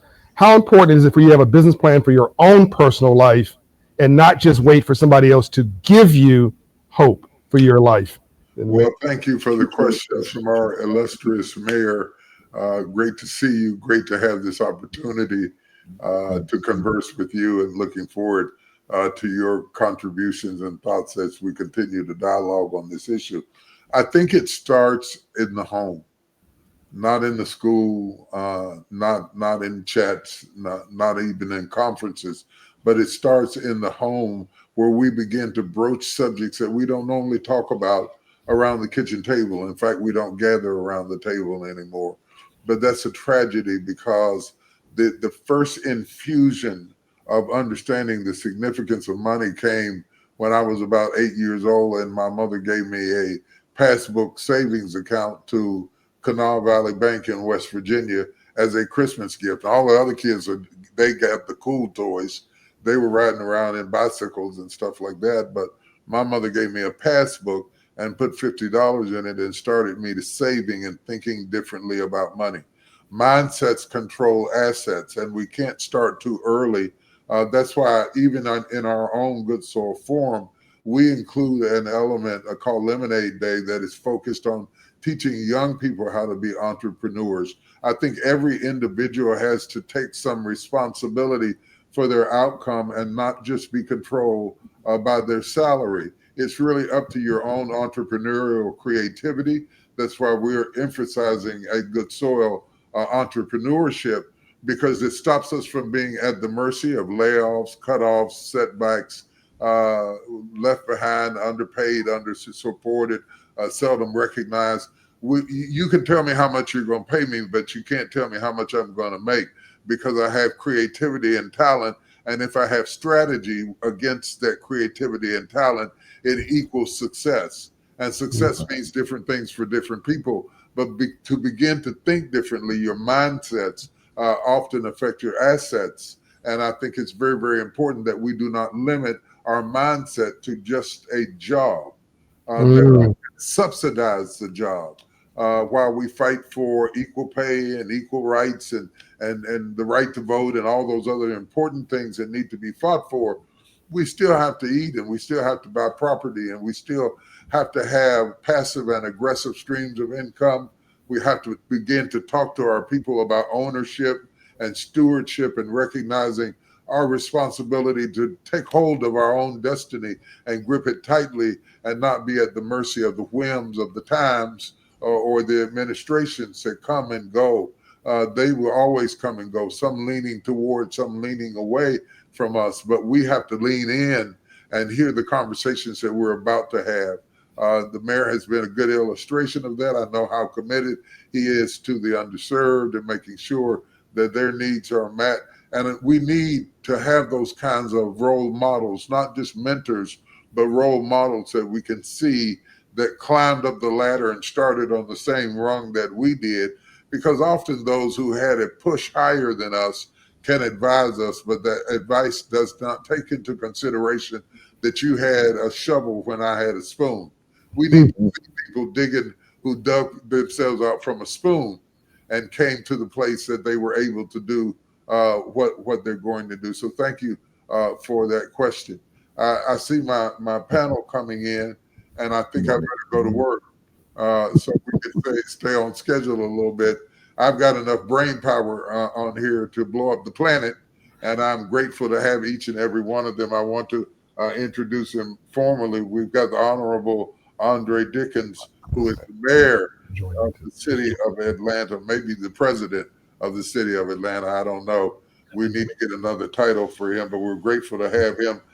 Brian Hooks is joining us as well. He is the chairman and CEO of Stand Together and president of the Charles Koch Foundation, who has really been leaning into these tough topics. He's not shied away from tough topics like entrepreneurship, like returning citizens from incarceration. They've leaned in and put their resources and relationships behind doing that. And we have been a recipient of them as well. So we're grateful to have you as well. Now, my longtime friend and brother from another mother, Van Jones, I love him to life.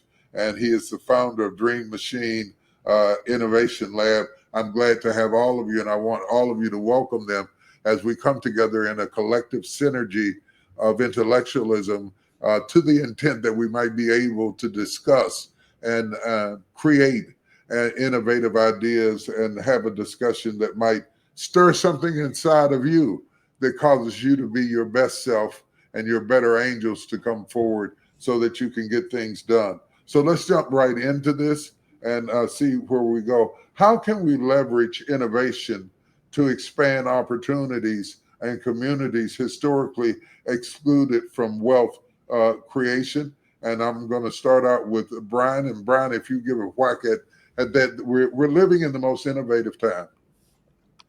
And yet we're living in a time of great chaos. How can we use innovation to cause us to be upwardly mobile? Innovation, technology, artificial intelligence, and innovation that starts with human intelligence. I think sometimes we don't give human intelligence enough credit because we're so excited about artificial intelligence, failing to realize that all that artificial intelligence learned it from us. So give us some of that brain power, Brian. Well, look, Bishop Jakes, it's so good to be with you. And how could I answer the question better than you just did? One of the things that I've really valued about our relationship and working with you over the past couple of years is that you start with a deep belief in people, right? And that's what we learned that we each had in common when we first met. And I think that's the answer to your question. Innovation in technology, innovation in different industries, all of that is really, really important. But the only way that we are, as a society, going to benefit from the upside of all of those new tools and new technologies that will continue to evolve is if we believe that every single person has the potential to contribute to that innovation. And so, I look at this as a time of a tremendous disruption. That's an obvious thing to say. And the downside of that disruption is very, very significant. But the upside opportunity to reimagine the institutions that people rely on to be successful and to find their path to participate in the kind of progress and innovation that you're talking about is enormous. If we take seriously the barriers right now that are holding people back, that are causing tens of millions of people to be on the sidelines, it's extraordinary. Whether that's in education, whether that's in business, whether that's in finance, and I'm sure we'll talk more about that. There's a lot of things that we can do to harness innovation, but the first thing that we have to do is we got to change our mindset. We've got to stop seeing the people that are excluded, the people that are struggling as problems to be solved. And we've got to start to see them for the potential that they've got. And when you start to think that way, you don't think about how do I help people? You start to think, how do I help society by helping unlock the potential in these people who are being excluded? And when you do that, you can't help but think big. You're not talking about small, you're thinking about radical innovation to improve the institutions that people rely on to be successful. That's what we're doing together with your Good Soil Project. That's what, Van, you and I have had the good fortune to be able to work together in helping to unlock the barriers of people in the criminal justice system. Mayor, I'm in Atlanta right now. I'm headed to a new restaurant in your fine city called Cafe Momentum. Oh, yeah. It's a great example of this. The kids that come out of the juvenile justice system that are the interns in Cafe Momentum, these are world-class individuals. Mm-hmm. They need what we all need. They need people to come alongside them and believe in them so that they can believe in themselves. And when they do, there's no limit to what they can accomplish. And so I think we need to radically re-envision the institutions in our society. And this moment of disruption is an opportunity to do that. But it starts with this deep belief in all people.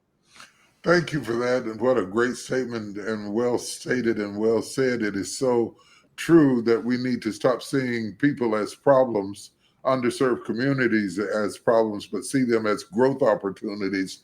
For example, only about 40 to 44% of African Americans own their own home, as opposed to 75% of Caucasians own their own home. So if you're going to build homes, if you're going to loan mortgages, this is a growth opportunity, not a problem. It's a growth opportunity for expansion, and we can do good and still do well if we have the kind of mindset that you're talking about.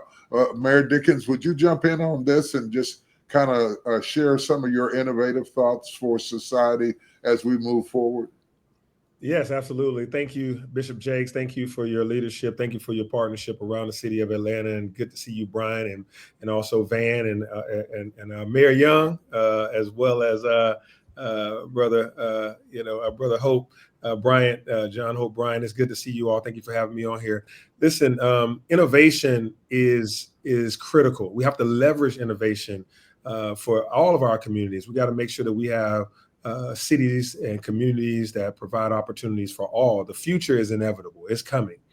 And we have to stay ahead of the game. And how we do that, particularly us leaders in the public sector, the civic leaders, we have to understand what the private sector is doing. We have to know what the folks that move capital, that deal with technology, that understand innovative tactics and tools, what are they using? Because we need to use those in the public sector.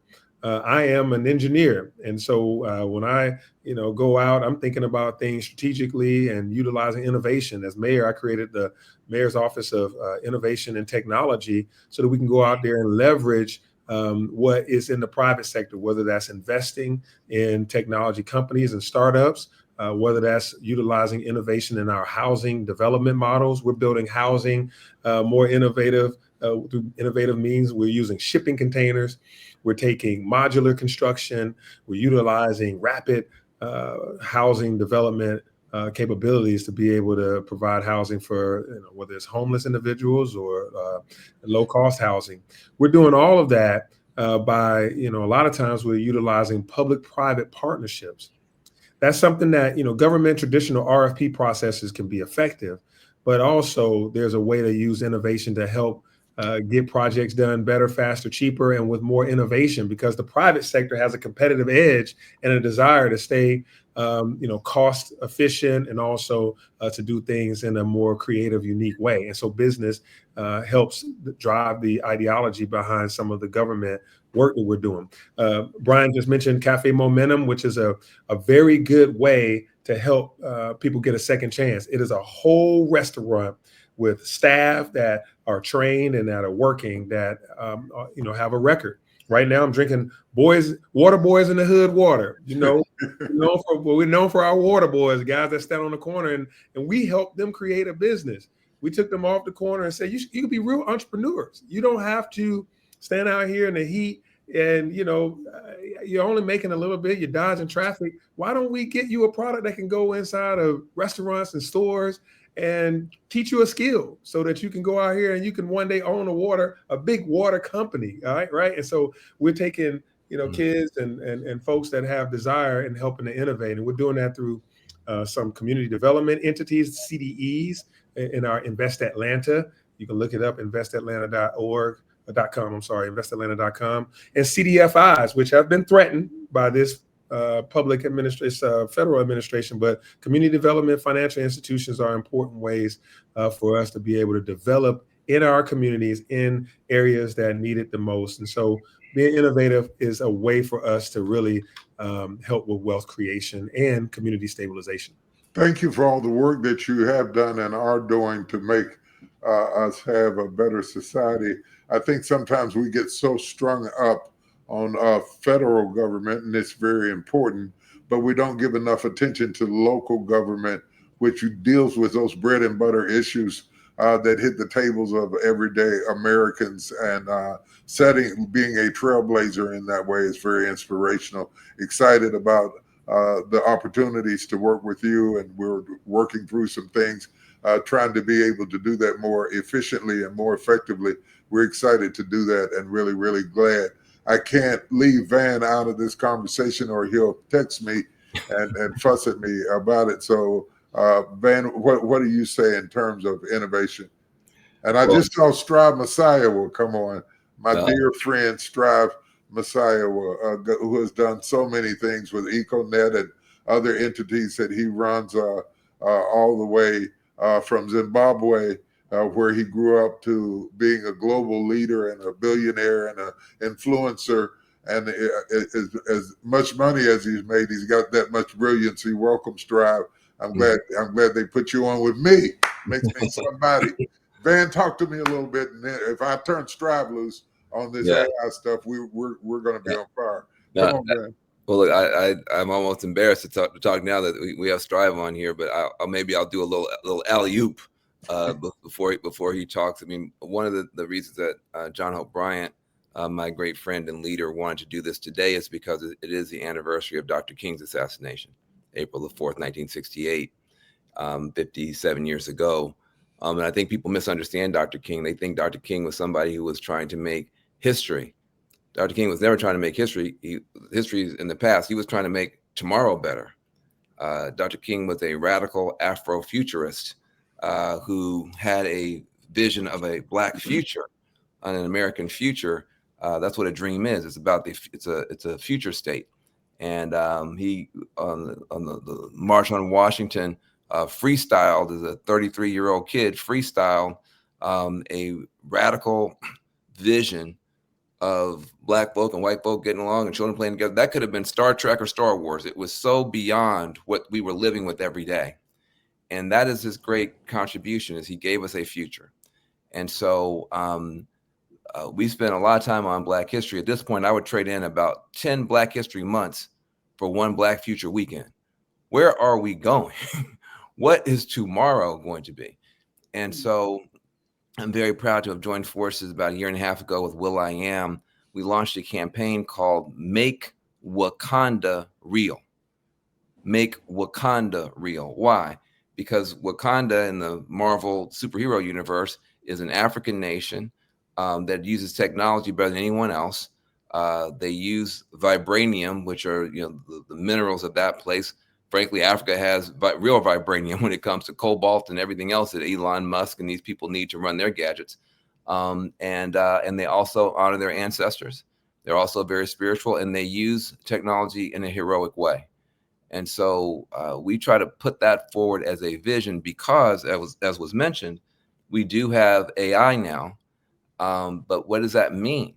There are two different futures here. One is AI where it's all data and no wisdom, and could be used to replace human beings with robots and leave humanity behind, or it could be used to lift humanity up. And for the first time, we have three different kinds of intelligences on one planet. We have non-human biological intelligence, in other words, nature, which is very wise. And if we listen to her, we will be much better off. But so you have non-human biological intelligence, which gave rise to human biological intelligence, which is us.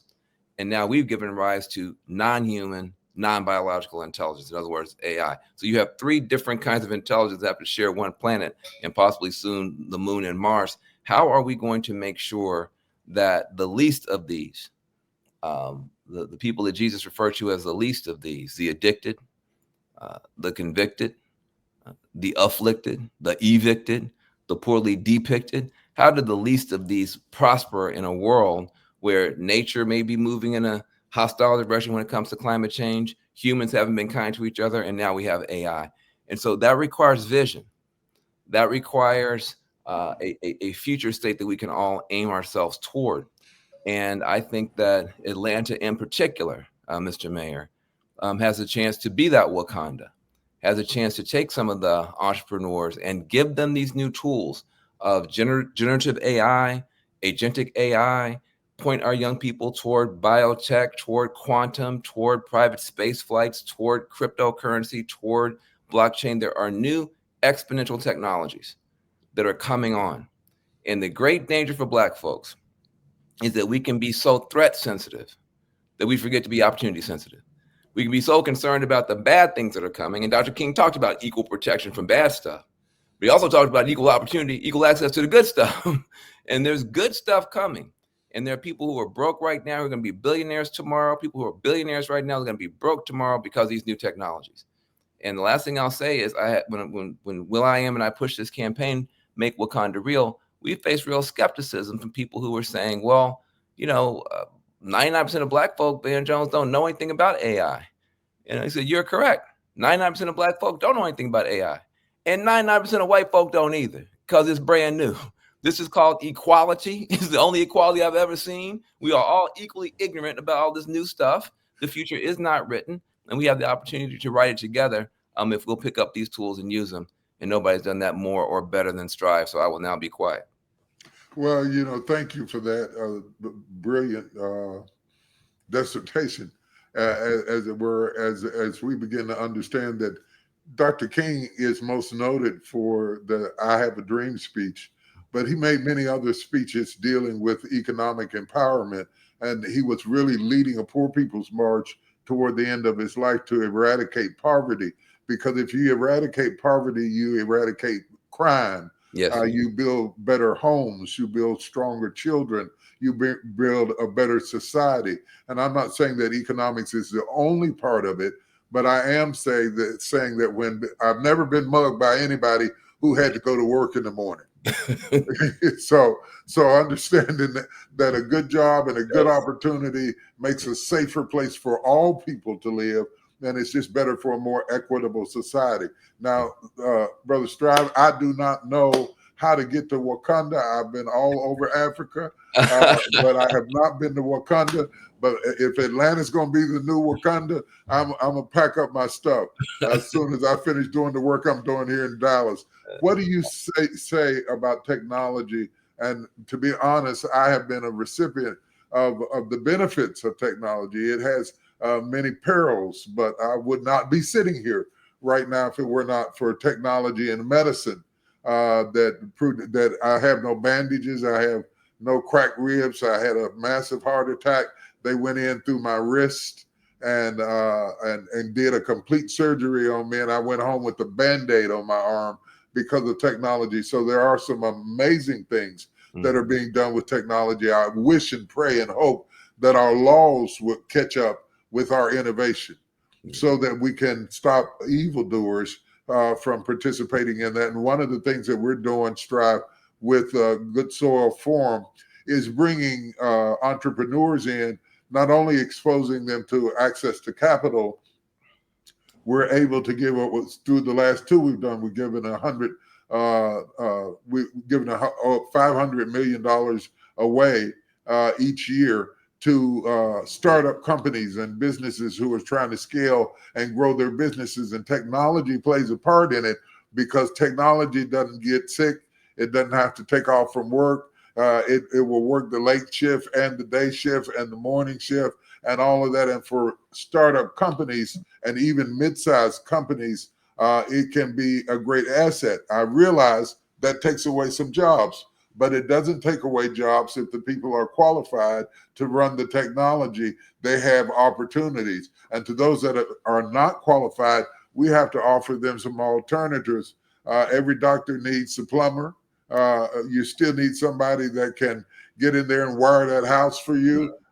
Technology can now build the house, but it still takes humans to put the roof on the house. And so there are great opportunities. What does Wakanda look like to you, Strive? No, thank you, Bishop TD. What a wonderful, wonderful honor it is to actually see you. We were praying for you without ceasing, as the Bible says. Thank you. And if you ever felt like you were being lifted in your bed, that was our prayers. We love you, man. And it's also a great honor to be here to see our father, Andrew Young. Strive, stop. Bishop, yes. You know, you and I know this guy. People may not know who this guy is, Bishop. This is, and Bishop knows it. Strive Masiyiwa is the sixth richest man on the continent of Africa. He is the Bill Gates of Africa, not of a country, of the whole continent. The first man to provide cell phones to black people, I believe, in Nigeria, or maybe anywhere in Africa. And now he's laying, Bishop, he's laying copper fiber optic lines. I mean, I think, Mayor, he's laying like, you know, internet lines that you'll be doing AI across the entire continent. This is a definition of big baller shot caller. You can't say it, Bishop, but I can. Strive Masiyiwa is the man. Okay, I'm done. Goodbye. John, you're too kind. You're too kind. We give glory to God. We thank him for all his mercies.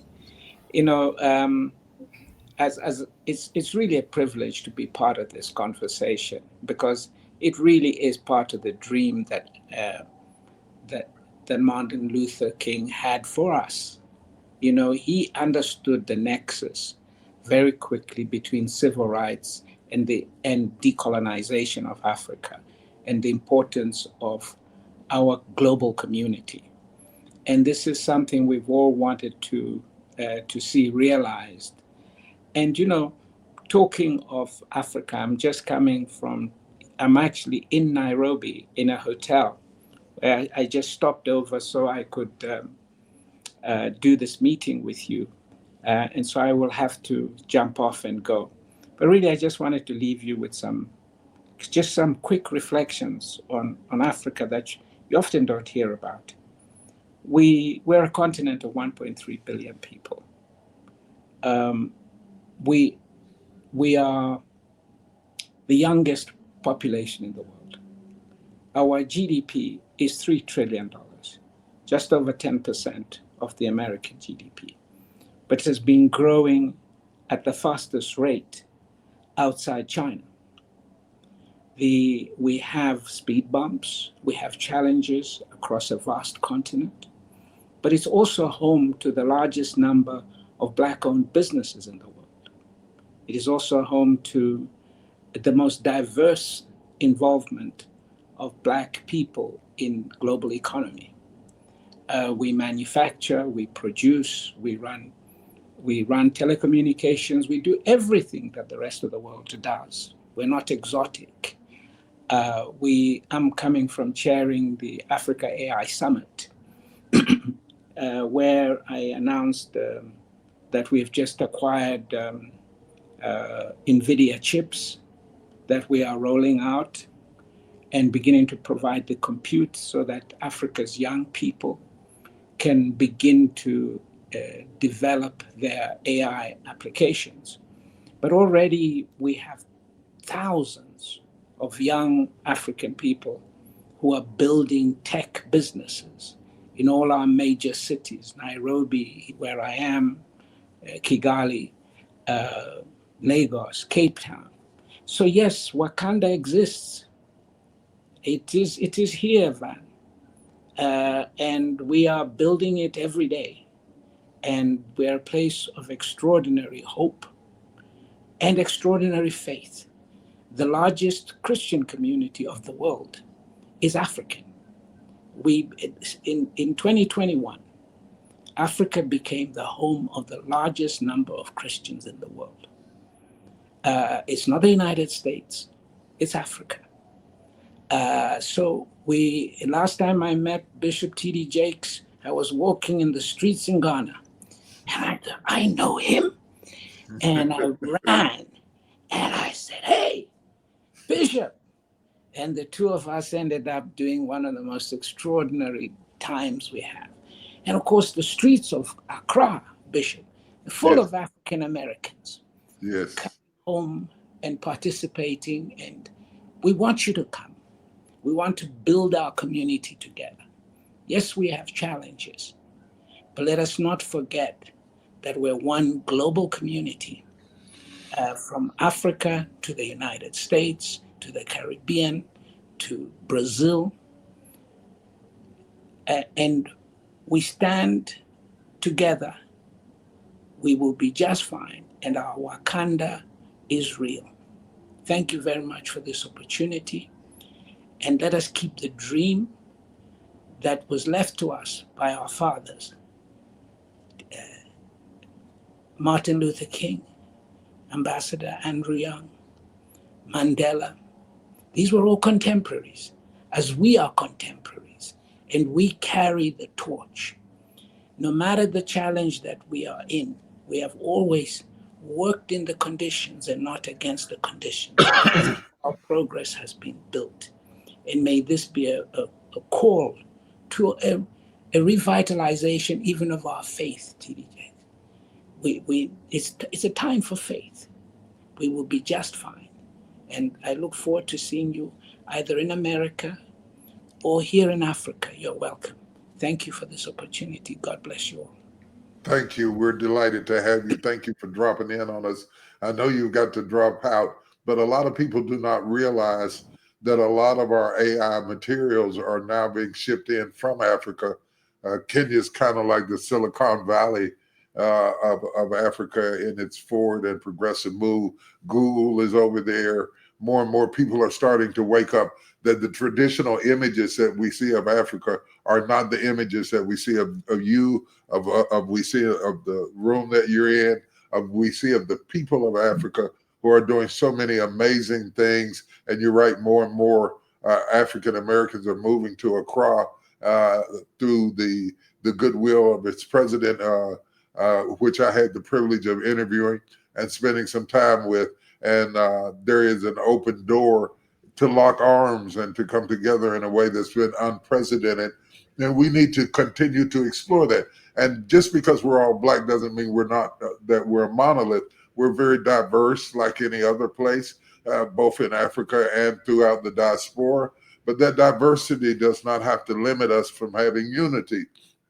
And you have been one of the premier leaders in that. And I just want to honor you before you hop off, and thank you for your leadership, and thank you for your willingness to participate on some of the things that we're planning to have in the future that you and I have been talking about once it was hard to get Strive to talk to me about anything other than the Bible.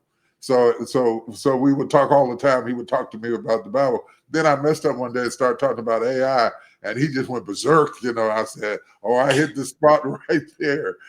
And so I don't want to talk to you as a bishop. I want to talk to you as an ambassador of the future, so that we can talk about God and his creativity, but also talk about that creativity being exemplified in humanity, and how do we draw from that humanity in a way that you have done and have been doing for years in building. He was John Hope was on there talking about some of the work that you've done, and I didn't get a chance to brag that I was in your office, pray for your mother, walk the grounds, was at Econet and at other places, and saw some firsthand some of the work that you're doing and some of the young people that are taking the lead in the conversation. And thank you for being a trailblazer to the next generation. So we're really excited about that.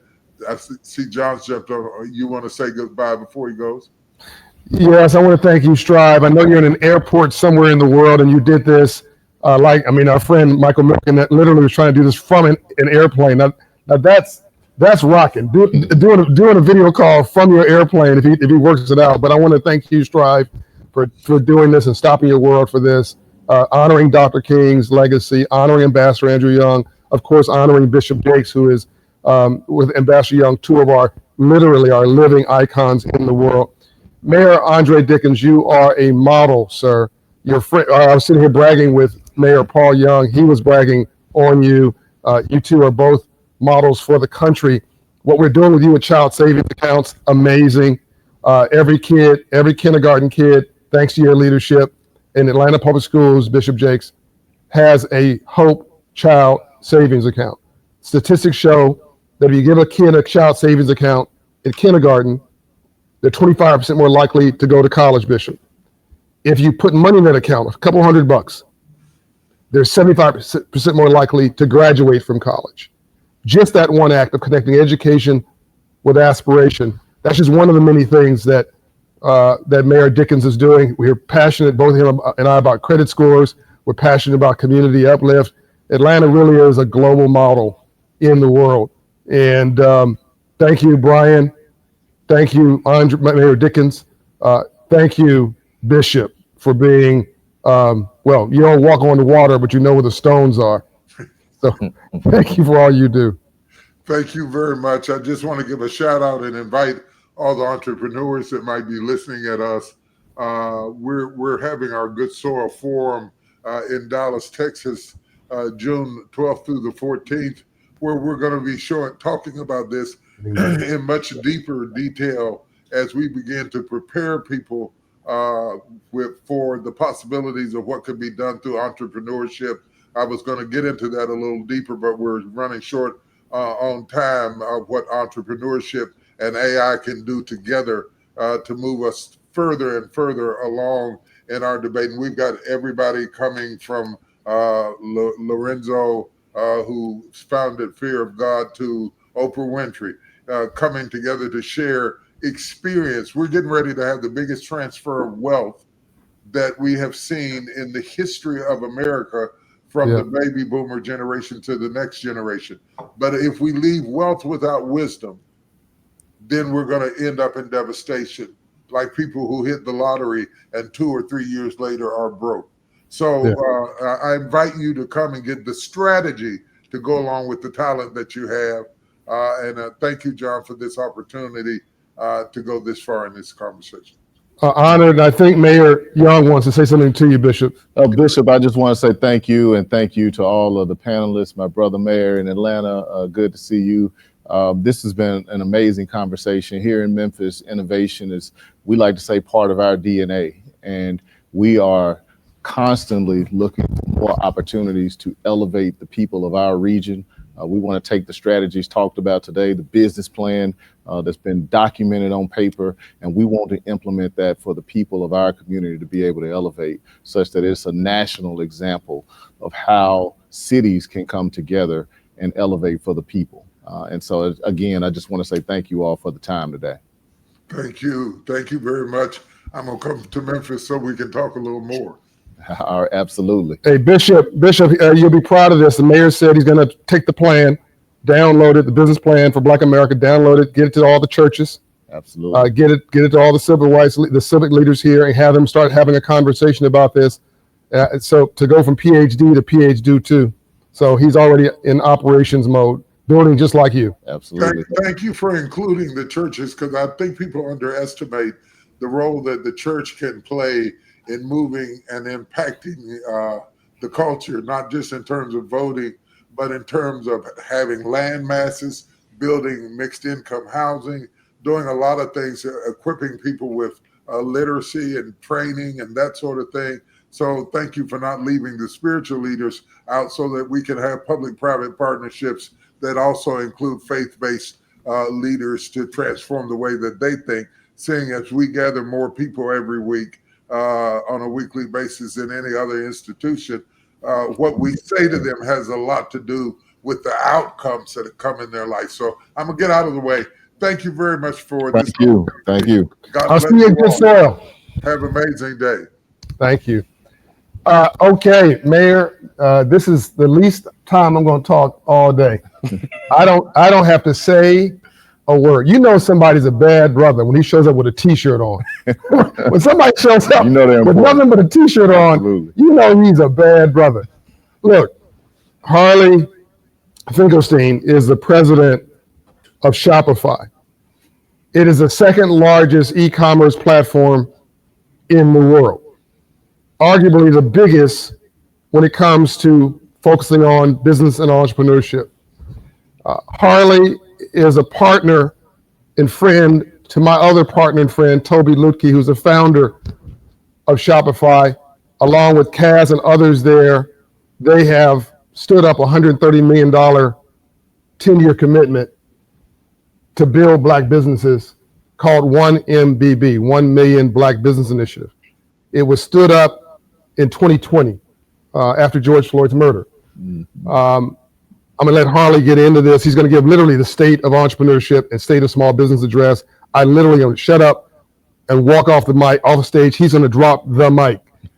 This guy can go for 5 or 10 minutes without taking a breath on small business and entrepreneurship, never repeat himself, and will put everybody into a state of a trance in his vision because it makes so much sense. I actually think he's part Black because he's so cool.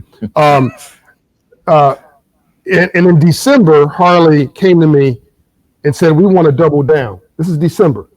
We want to do more. They committed another $60 million on top of the $130 million for $190 million over 10 years to build Black businesses. And of course, I know the answer of why. Why would you want to do this in this environment? Aren't you concerned? I'm going to just give you a little bit of the secret sauce here. He said, look, we're just trying to build a company. Right.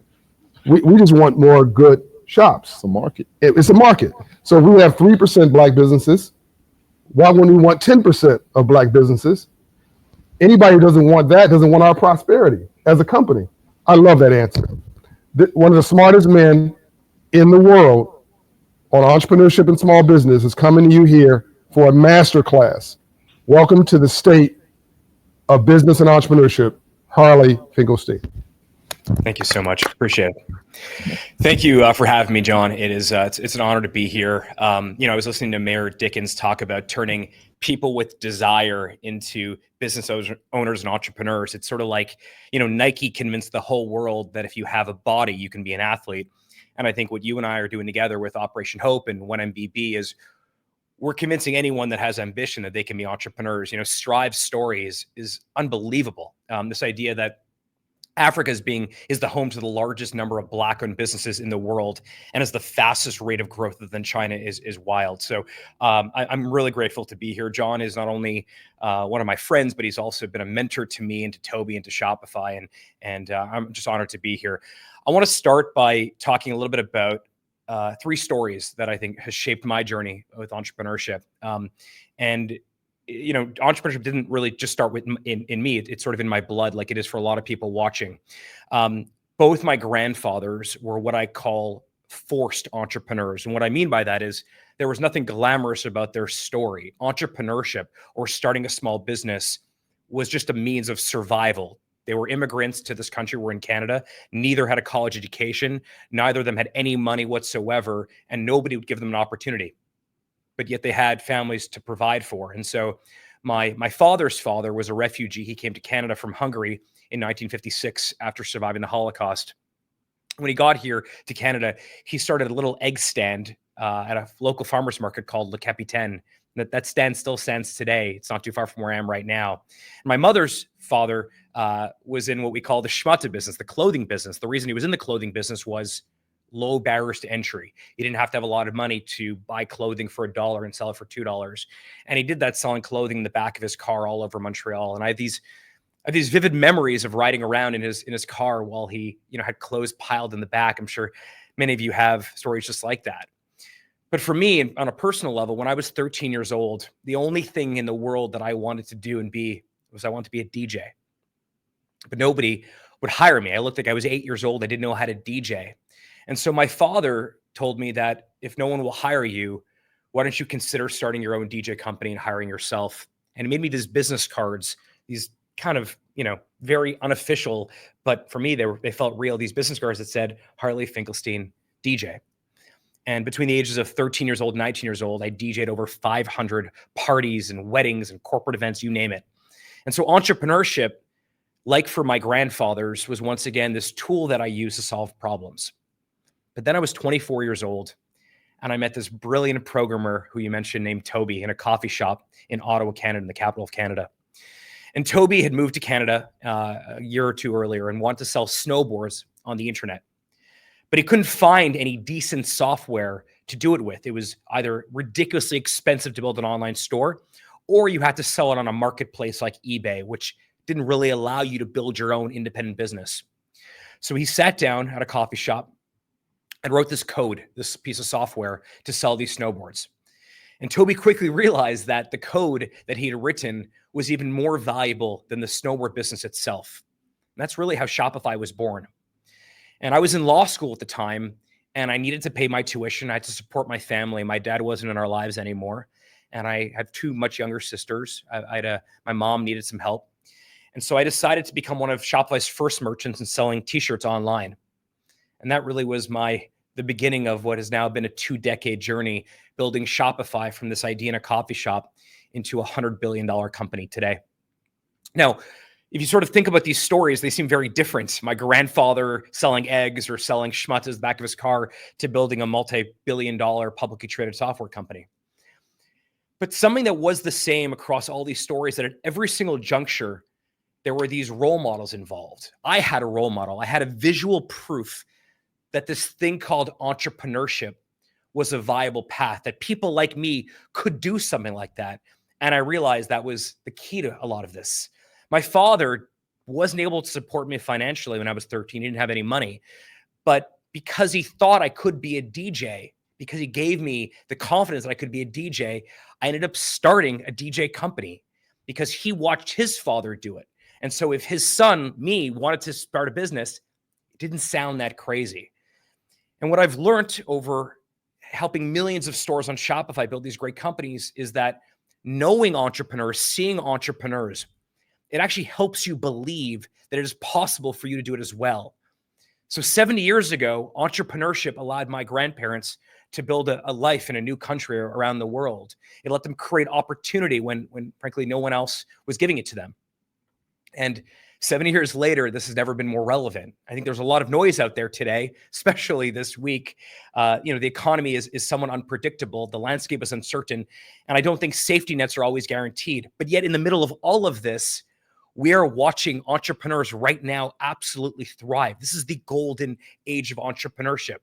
And last year alone, 875 million people, so 1 in 6 internet users on the planet, bought something from a Shopify merchant, from one of our entrepreneurs. And our merchants now represent about 12% of all commerce in the US alone. And every single day, I get to hear the story of someone else who has changed their life by building a business.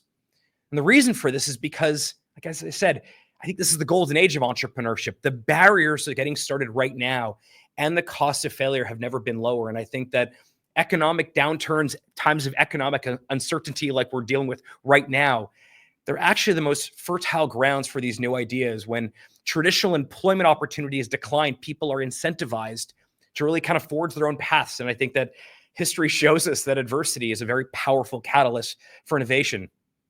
And actually, I've made this my mission, my life's work, to share the stories and to create and help other people create their own entrepreneurial ventures. And so, there's this great quote by Marion Edelman, which is that you cannot be what you cannot see. And that's exactly what excites me about first becoming your friend and then becoming your partner, John, when creating this 1 Million Black Business Initiative, 1MBB.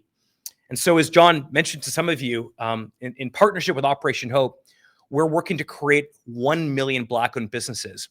And to date, we're now just shy of 400,000. And we help get businesses started, get them set up. We help them with mentorship. We give them all the tools they need. But more importantly, we also help them with inspiration. And I've got a chance through John to meet a lot of the entrepreneurs in the program. But one story that I love telling is someone named Keith Walker, who signed up for the 1MBB program in Operation Hope. And he founded this roller skate company called Roller Skate Detroit. And it was a fascinating story. I'll tell you very quickly what happened. But during the pandemic, roller skating actually became this huge trend. And Keith saw this and jumped on it. And he started with training sessions. And with the support of 1MBB, Operation Open Shopify, he graduated into opening up his own facility, which is incredibly successful today. And these are some of my favorite founder stories because Keith took something that he already loved, a lifelong passion, which was roller skating. He'd been doing it for 40 years and decided to create a business out of it. And when Keith spoke to the 1MBB team, he told us that this program was huge for him. And what he was most optimistic about is that people are going to see his story and emulate it and create their own versions of this entrepreneurial endeavor that he had done. And I think that's really the true power of what we're doing together, John. This 1MBB movement, this partnership between Shopify and Operation Hope shines a light on these incredible Black-owned businesses that I think have the power to act as a lightning rod, this conductor for thousands, if not millions, of future entrepreneurs. And so the best part is we're just getting started with this. For anyone watching, if you have an idea in the shower in the morning and you've had that idea a couple times, this is the best time in the history of the world to start a business. And with my friend John Hope Bryant and the incredible team of Operation Hope, we're making it easier than ever. And as John mentioned, we were so bullish on this that we've actually stepped up our investment over the next 10 years. And I know we're going to hit our goal of 1 million Black-owned businesses, and I think we'll actually have many more created through this program. But it's been an honor and a pleasure, John, to be your friend, to learn from you. And now together, I think we're going to increase the surface area on entrepreneurs all over the world. So I'm really excited about that. Thank you, Harley. And I love what you said about increasing the surface area of entrepreneurship. When I first mentioned this narrative of changing mindset to you, I'm pretty sure you looked at me crazy because we're like, no, we're trying to get people to literally start businesses. Like, what's this mindset stuff? And I don't know if you remember the conversation several years ago. I said it is as important to me to get people into the mindset of learning how to fish than not just eating a fish, somebody giving them a fish, but learning how to fish, to get them the mindset that the glass is half full, not half empty, and I can do this. Yeah. And if we can just get people to the mindset of I can do this, this is not too hard. Yeah. And then in that pivot alone, which is a large part of why we're doing this today in honor of Dr. King on the day of his assassination, to prove that his life was not given in vain, to prove or to answer the question, where do we go from here? He was talking about what you're talking about, Harley. Yeah. I mean, that's what he was pointing toward. You listen, if you read his last book, Where Do We Go From Here? He was he was telling everybody off. He was setting everybody straight. And he basically was saying, everybody knock it off. Like, knock off the silly stuff. Let's get focused on outcomes. And again, I love what you're saying about expanding the surface area. And do you now know, or can you now appreciate what I was saying years ago, Harley, about the power and the importance of what many of my white friends, frankly, take for granted because they grow up in households where this is a foregone conclusion. And not just that, but then they see more entrepreneurs and they believe it's possible. The craziest part of what we're doing is not just that we're making the tools easy, but we're making this idea that I can be an entrepreneur something more accessible. And more than ever before, the cost of failure right now is the lowest it's ever been. What that means is if you try something and it doesn't work, it's okay, because the second or third thing you do, that may be your $1 million business. And then what happens, you create a flywheel. So John, we're at a 400,000, just shy of 400,000 now. We're going to hit our 1 million goal for sure. But more importantly, through that flywheel, we will create tens of millions of new businesses. And it's a great honor to be your friend and your partner in this endeavor. Thank you so much. Please give everybody to Shopify my best and my thanks. You've been great. The mayor wants to partner with you, by the way. Yes, thank you. Mayor, we're in. Let us know how we can be helpful. Absolutely. We'll be reaching out. Okay. Love you, man. Peace. Love you too. The baller himself is on the screen. That's Charlemagne, my God. That's my man. I assume on this one I can just shut up and do nothing. I think you can. I can shut up too. No, you're the moderator. I do want to say, in a serious note, Charlemagne doesn't sleep. Like people sleep on Charlemagne. Like they think, oh, he's funny and he's entertaining. This brother is like a prophet. This guy is smart, wicked smart. He owns a publishing imprint with a book. They offered him a book deal, Mayor. He's like, no, I don't want the money. Right. I don't want an advance. What I want is a book imprint with a mainstream book publisher, so I can give voice to other brilliant minds who. What's our girl's name? Charlemagne, the young lady. She's so smart. Tamika Mallory. Tamika Mallory. She's so smart. He gave her a book deal. I mean, he empowered himself to create a platform. Again, what am I trying to do? I'm trying to create economic plumbing for the underserved.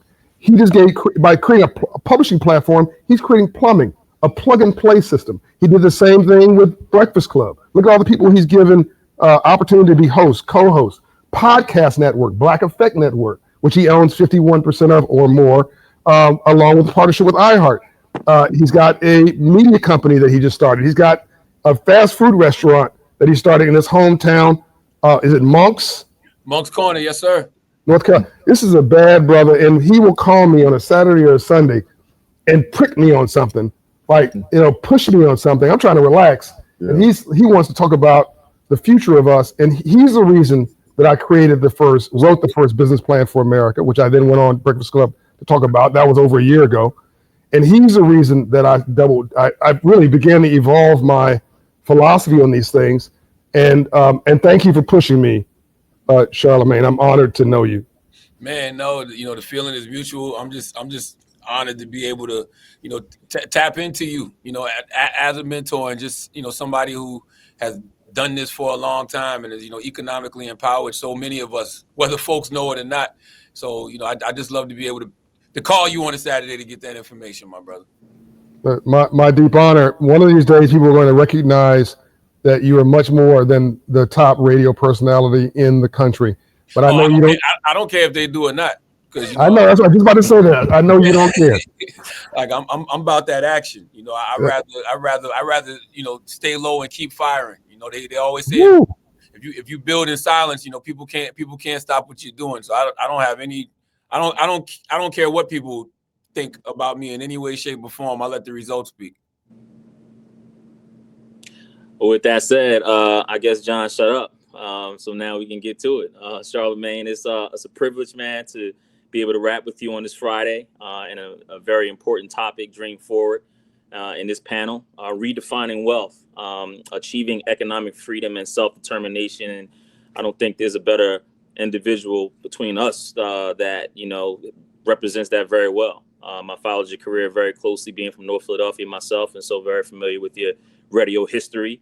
And here you are now, as John said, one of the top radio personalities, but not only that, but a cultural voice, right, within Black America, within America, period. You go around on social media, you see your comments, you see how much you engaged. I've learned a lot from you on the early days of Twitter, so it's definitely a privilege to be able to have this important conversation with you right now.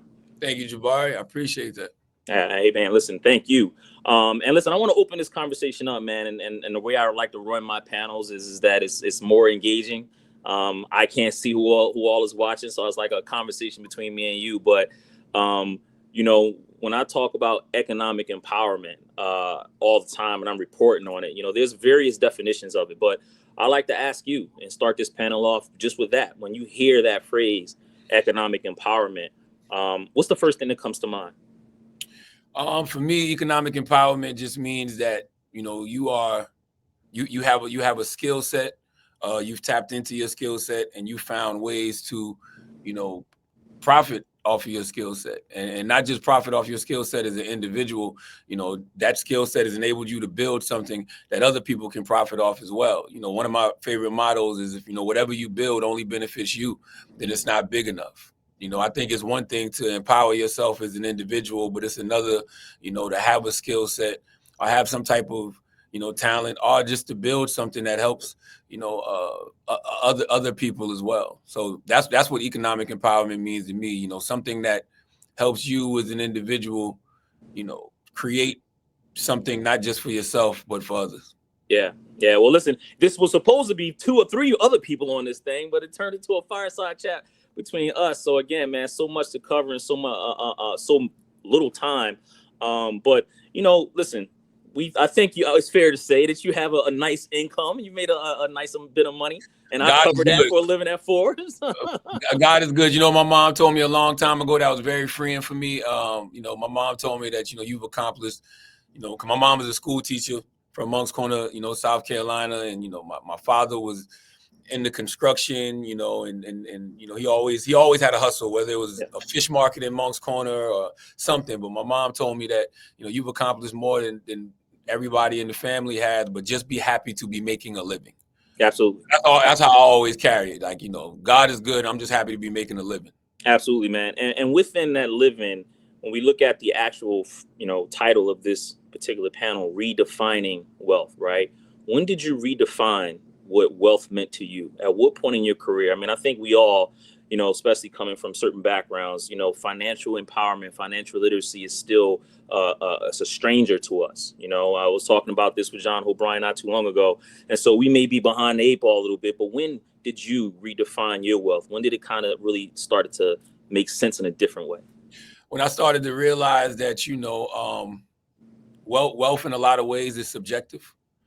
There's people that are living in South Carolina right now who might be making $50,000, $60,000 a year, but they got a roof over their head, they got food on their table, and they're happy. They're able to, take a vacation once in a while. They may have a couple of dollars to put into the stock market, but more important, they might have, just enough to make sure that they're, they have childcare, or just to be able to afford the type of car that can get them from A to B, but the main thing is that they're happy. So, for me, that's what wealth really means to me.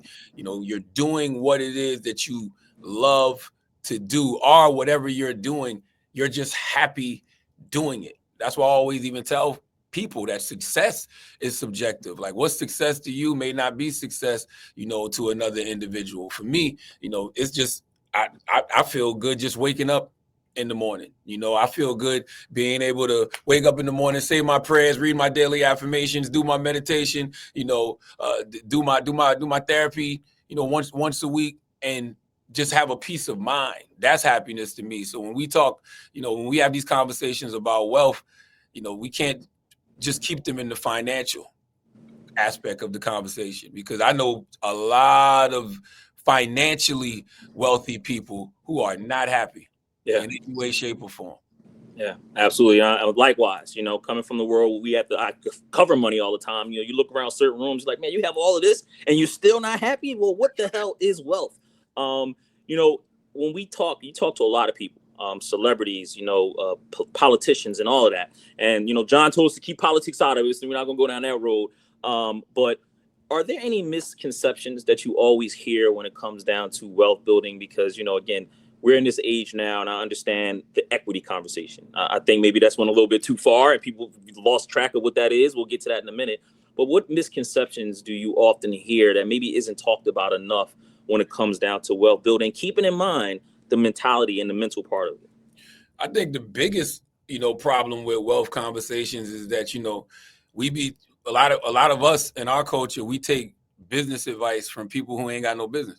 Yeah. You know what I mean? There's a lot of people out here, there's a lot of people out here making money by telling folks how to make money, but the people they talking to not making any money.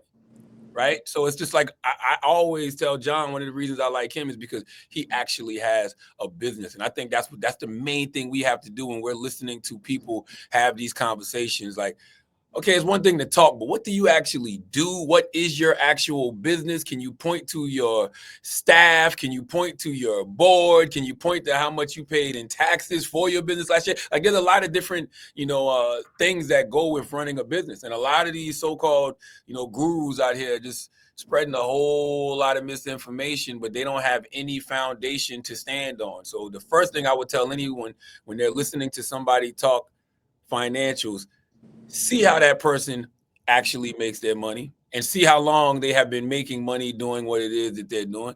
If they're making money, if their hustle is making money telling you how to make money and you're not making no money, that's probably not somebody you should be talking to.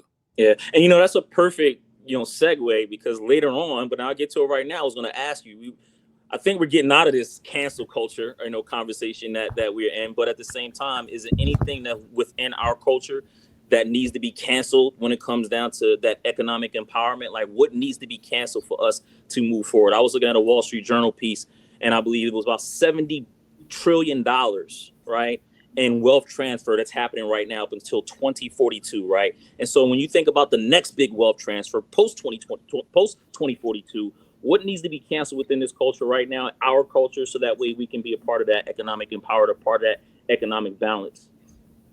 What needs to be canceled is listening to people who don't have any business. Listen to people. Was that the thing? Yeah. Listen to people who are actually doing things, who have already, made money in the past. They've built businesses in the present, and they're looking towards the future. Like, there's plenty of people that you can talk to right now that can tell you exactly, where things are going as far as, the economy is concerned. They can tell you exactly where things are going as far as business is concerned. But, we got to be willing to listen. And one thing that's the problem now is everybody is an expert. So you can have somebody come on a platform like the Breakfast Club, like whether it's a John Hope Bryan or Damon John or any of these people who have already done it, and they can tell you how they've done it and they can tell you where things are going. But then you'll have a bunch of people who've never done anything, all in the comments telling them that they lying, they wrong, yeah. They don't know what they talking about. Why would I listen to those people who've never built anything opposed to listening to people who've actually built something? Like right now, this is a fantastic event, the Dream Forward event, a new business plan for America. This is John continuously doing something. He's been doing something for years with Operation Hope, but now today is another day where he's continuously doing something. Why wouldn't I listen to an individual like that? Like, all we got to do is pay attention to the people who, already walked the path. That's it. Yeah.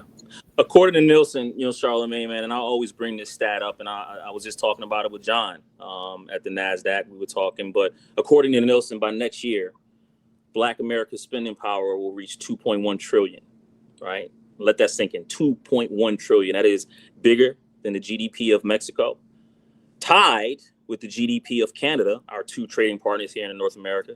When you think about that figure in 2026, that our spending power in Black America will be 2.1 trillion, what comes to mind? The same thing that's, come to my mind forever. When I first read Message to the Black Man by the Honorable Elijah Muhammad, when you study what, Marcus Garvey was doing, when you think about, just the whole do for self motto. We've been talking about unity and group operation forever. Black people have been talking about, pooling their resources forever. Black people have been talking about, supporting each other and, spending with each other forever. So when you see all of that money that we're spending making other people rich, it's like, why don't we support our own? We don't need anybody else. Like, we are absolutely positively enough. Yeah. Right fast, man. You're from South Carolina. Again, you spent time in Philly. You're up here in New York, as am I. But a lot of times we miss what's going on in rural America. I live with one might consider in rural America right now in part of Jersey. I've been down to Tulsa. I've seen the food deserts. I've seen the bank deserts. When it comes to economic empowerment, we always talk, it's urban cities, it's big cities, we focus on them. But is there anything that you're saying in rural America that's not being discussed, that's not being addressed, where if it was, it can help us reach that economic empowerment that much faster? Well, rural America is the real world. That's right. Like, I think we have this, that's another big misconception that, America looks like LA and America looks like, New York City. The reality of the situation is no, America looks like Moncks Corner, South Carolina. Like those are, working class people. I grew up on a dirt road where, my first white friend, who's still my friend to this day, his name was Thomas Evans, and, him and his father and his mother used to live right next door to, my mother and my father. And, it wasn't about race, it was about class. That's right. That's literally what it was all about. It was about class. And one thing that we all was instilled in us was just working hard because we didn't know any other way. And we talk about entrepreneurship. Some of my first entrepreneur endeavors was walking around seeing who needed their grass cut, and that's what we all were doing. So I think one of the just that's the biggest thing that I think that people need to learn from rural America, that those folks, we definitely exist. And when you can talk directly to them, especially if you're Black, because in the South, what 60% of all Black people in America live in the South. So if you want to actually see what's going on, in Black America, if you want to see what the soul of Black America looks like, you need to be in those rural areas, in the South. Yeah. I'm not going to take up too much time. I want to end it on this, John, because there's another part of that conversation, part of this title, that I definitely want to get your opinion on, and that's that self-determination part. When you think about the self-determination part, I mean, that's the definition is a group of individuals that does things for themselves, right? They make the choice to create their own lives. Yeah, okay. When it comes to that self-determination, how can what needs to be fixed in our culture for us to get past that hurdle? Because again, that it's a two sides of the economic empowerment. The self-determination part of it is the other one. So Jabbar, you asking me? I'm asking Charlemagne, yeah, but then we can shift it back to you, John. No, so first of all, so Dr. Bernice King needs to go lay a wreath for her father in a couple minutes. So I'm gonna we're gonna let her speak. But Jabbar, thanks for doing this. Look, yeah. I wanted to say this. I don't know if people are sleeping on Charlemagne's brilliance. He said a couple of things here that I think are the most important things, arguably, in the entire session today.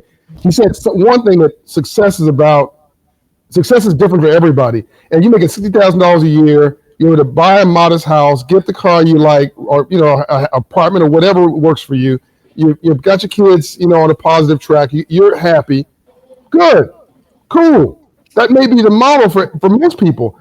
So, but we want to make sure that you got the power and the self-determination, the agency, and the tools to go do those things. That's why we produce this business plan for Black America and Latino America and Asian America, et cetera, and rural America. The second thing is he's had a white friend his whole life. I've had white friends my whole life, Latino, Asian friends I grew up with. The biggest population of poverty is still poor white. Nobody knows that. So this is a good segue to Dr. King, because her father gave his life fighting for not just the rights of Black people. The Poor People Campaign was about everybody, including poor whites in rural America. So thank you, Charlemagne. Thank you, Dr. Jabari Young, and now Dr. Bernice King. Dr. Bernice King, I'm not a doctor. I don't want to take away from her. Oh God, that's funny. You know what, John? I've got to run out to the wreath laying that we're doing here at the King Center. If anybody wants to tune in to my IG account, they can around 3:30. Beautiful. But I just want to say this. This has been a rich day, and I want to thank you for interjecting hope in a time, a very difficult day for me, a difficult moment in time as we remember the day that my father was assassinated. But more importantly, injecting hope at a time when people are feeling hopeless. Their heads are spinning. They don't know what's going to happen. But today, you interrupted on a very important day And you were in alignment, obviously, because the weather patterns that you talked about being consistent with the weather patterns on the day that my father flew into Memphis and ultimately lost his life there, proves that he's with us in this moment and pushing us toward that dream. So thank you for helping us to push the pause button on the noise that's happening in our political arena, and helping us to tune into hope and opportunity and solutions. You know, if you feed yourself too much negativity, it'll just grow. That's right. But if you feed yourself hope and you cultivate imagination, curiosity, ambition, and ultimately you tap into the soul, you awaken something in people. And so in this moment in time, it's important. You know, we talk about innovation. It's there in all of us. That's and this right. is the best time, as has been said throughout the day. And what I appreciate most is that all of the conversations were really about enriching people. Yeah. You know, it's about the green, but it's really about enriching people, and the green follows. The green comes with that. And so I just want to say that to you, my friend, and thank you again for helping all of us to understand that we can unplug from what's happening in the world and get ourselves together, because we are very powerful. That's right. In our DNA, as the brother from Africa said, there's a lot in our DNA, and That's all know we all trace back, regardless of our race. We trace back to the mother. That's right. Africa. And so God bless you. Thank you. Hello, Senator, Pastor, Reverend Warnock. Good to see you. Oh, my sister. Yeah, good to see you. Great to be with you. Yes. We love you. We love you, Dr. Bernice King. Love you. Thank you, so Dr. much. King. God bless you. Blessing. So I get to brag on my brother for just a moment. Janae, thank you so much for doing this. This is your show. I'm going to shut up and let you be a pro. But I want to brag for a minute on this unique human being. By the way, we have 100 delegates that are watching, founding delegates watching online. You'll be reading their documents as they publish them over the course of the next few months. Danya Diaz, who is with Rock Nation, which is Jay-Z. You've got Curly Dossman, and I mean all these heroes and shit. Jotaka Edie. Just all these heroes and sheroes. There's too many to name, but please go online and look at these names. They're pretty. Lorraine Cochran Johnson, CEO of DeKalb County, first female CEO of DeKalb County. Dr. Ben Chavis, Melanie Campbell, amazing group. But this guy here, doctorate in theology, fifth pastor of Ebenezer Church, which is Dr. Martin Luther King's church. Can't make this up, Mayor Young. Pastor Young would say, coincidence is God's way of remaining anonymous. What's the chances? You got Dr. Bernice King, the daughter. You got Pastor Andrew Young, the strategist. Online, you got Reverend Jesse Jackson, his kids. The kids are trying to find a way to get on before we end to say something. We're honored by that. You've got the bookend. Now you've got the future. You have the past story, the narrative. Here you are. This guy bridges the past and the future. Fifth pastor of Ebenezer Church. In addition to that job, I believe the first U.S. senator from the South. I don't know if that's the case, at least in the last 100 years, of the U.S. Senate, and on the banking committee, I believe, if I'm not mistaken, a voice of reason, in the right season, able to talk to everybody, bridging gaps. Thank you for running from your vote to come back to be with us. You are brilliant. You are absolutely brilliant, and I love you so much, and we're so honored that you're there. And I was just meeting with Secretary, who, by the way, bragged on you as one of the people that they thought really was a very rational voice always. You're hard on them, which is you're supposed to be, but you talk without being offensive, you listen without being defensive, you leave even your adversary with their dignity. So I just want to personally say, much love. Thank you, dear brother John Bryant. Always great to be with you. and you're much too generous in your introductions, but I appreciate it, and it's wonderful to be here. All right, John hopped off, so I'll take over. I'm Janae Norman with ABC News. It is a pleasure to be here, so thank you to John and Mayor Young. Senator Warnock, thank you for joining us. We've also got Killer Mike Render, as well as Alex Rodriguez, who's going to be joining us also. Appreciate those balloons, Mike. Senator Warnock, let's start with you because I know you have to jump off soon. But as John was saying, you're an incredible man. Aside from your duties as a U.S. state senator, you occupy the pulpit of the very congregation that Dr. King led. And for many years, you've advocated for the least amongst us. What types of successful initiatives or programs have you encountered, and what would you like to see that would help advance economic growth and achievement for all of us?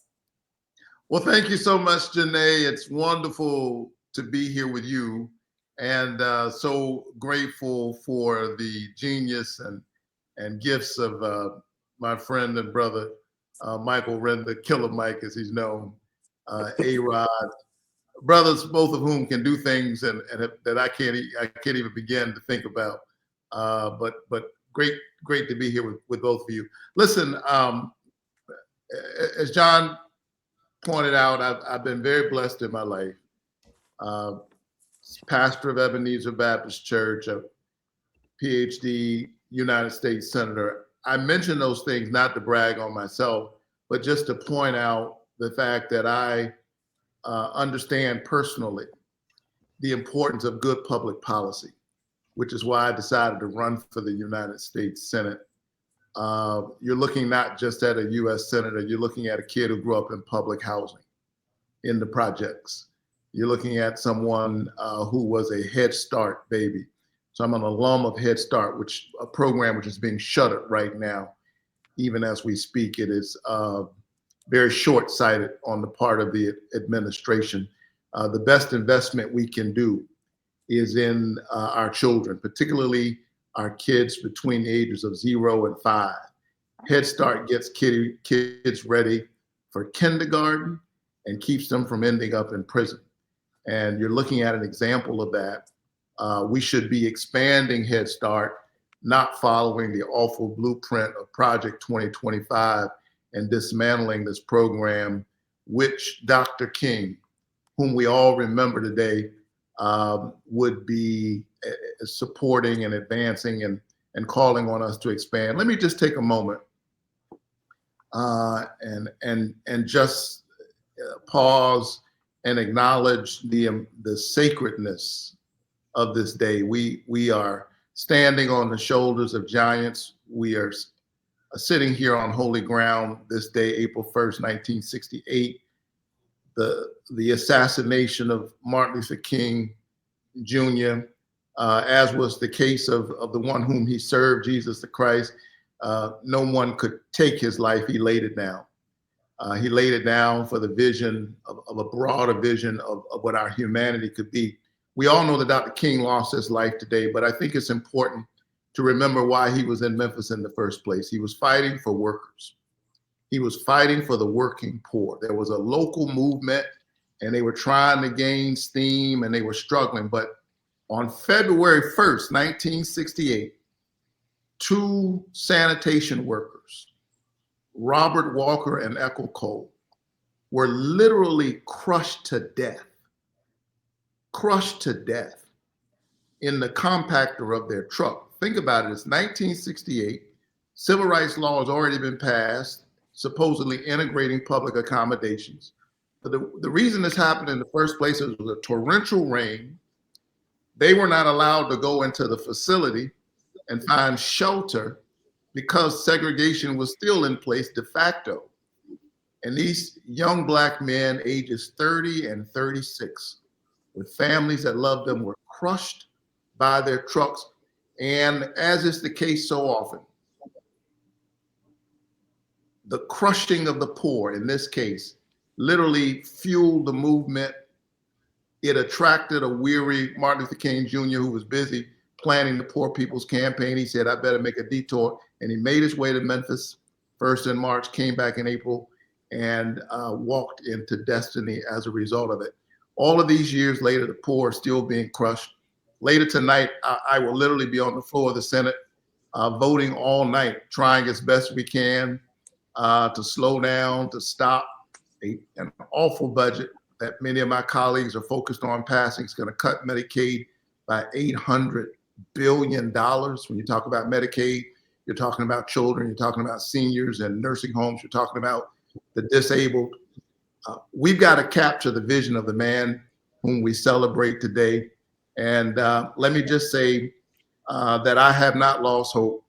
My story doesn't allow me to give in, to say that all is lost. We've seen tough days before. When I was born, Georgia was represented by two segregationist senators. One said, we love the Negro in his place, and his place is at the back door. Well, I sit in his seat. And so we have to stand up in this moment, fight for the best in the American spirit, make sure that we create a path for all of our children. For me, that's Head Start. For me, that's the expanded child tax credit. For me, that's workforce development program that I'm working so hard on, and so much more. Senator Reverend Warnock, we appreciate you so much for taking the time to be with us today. We know you're going to be there for that votorama later, so thank you again. We also have Ray McGuire, who's joined us. And Ray, I'm sorry I didn't introduce you from the beginning, but he's one of the highest ranking, longest serving Black executives on Wall Street, currently the president of Lazard. So appreciate you joining the conversation also. All of you, all three of you, have committed your careers to using your public platforms to drive awareness, not only awareness, but to solutions to the challenges of expanding economic opportunity. Ray, I'll start with you. Mr. McGuire, you've had a distinguished career in financial services and helped author the definitive report on the cost of Black inequality when you were at Citi. What was the most surprising thing that you found when compiling that report, and what types of solutions would you prioritize? First of all, thank you for having me. Thank you for all that you do in representing the excellence in the world of journalism. I'm honored to be here with other panelists, all of whom I've had long-standing admiration and respect, and of course, the leader here, John Hope Bryant. And the report that you reference is one that is, in fact, overseen by research and reported and written by a Black economist by the name of Dana Peterson. And so I should acknowledge Dana and the work that she did, and what I think is probably the definitive piece on the impact of the inequality that exists in the system. And when I wrote the foreword of that report, I was honored to invoke the letter from a Birmingham jail by Dr. King, who reminded us that we are caught, as others have probably referenced here, in the inescapable network of mutuality, tied in the single garment of destiny. Whatever affects one of us directly affects all of us indirectly.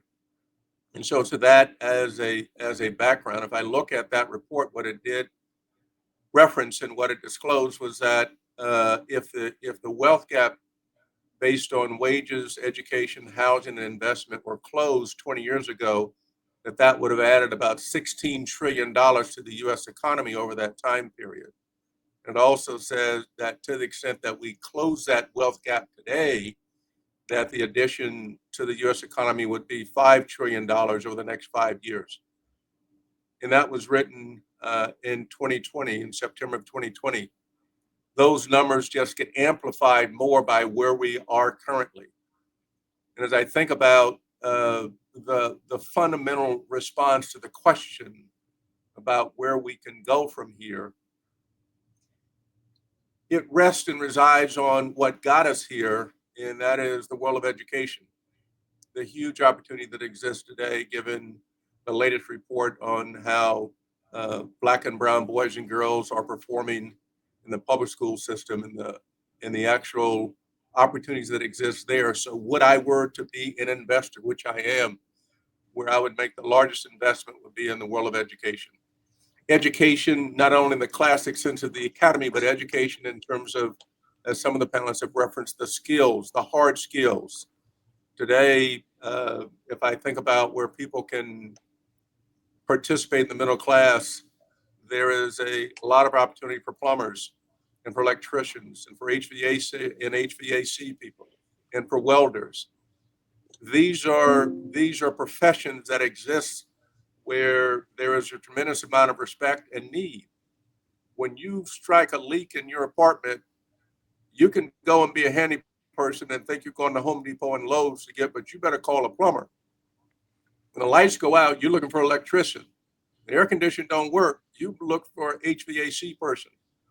And so these are opportunities that have historically been in our community. And remember, today we're trying to get away from, or we're transitioning to back to a manufacturing-based economy. Let's reference what this means.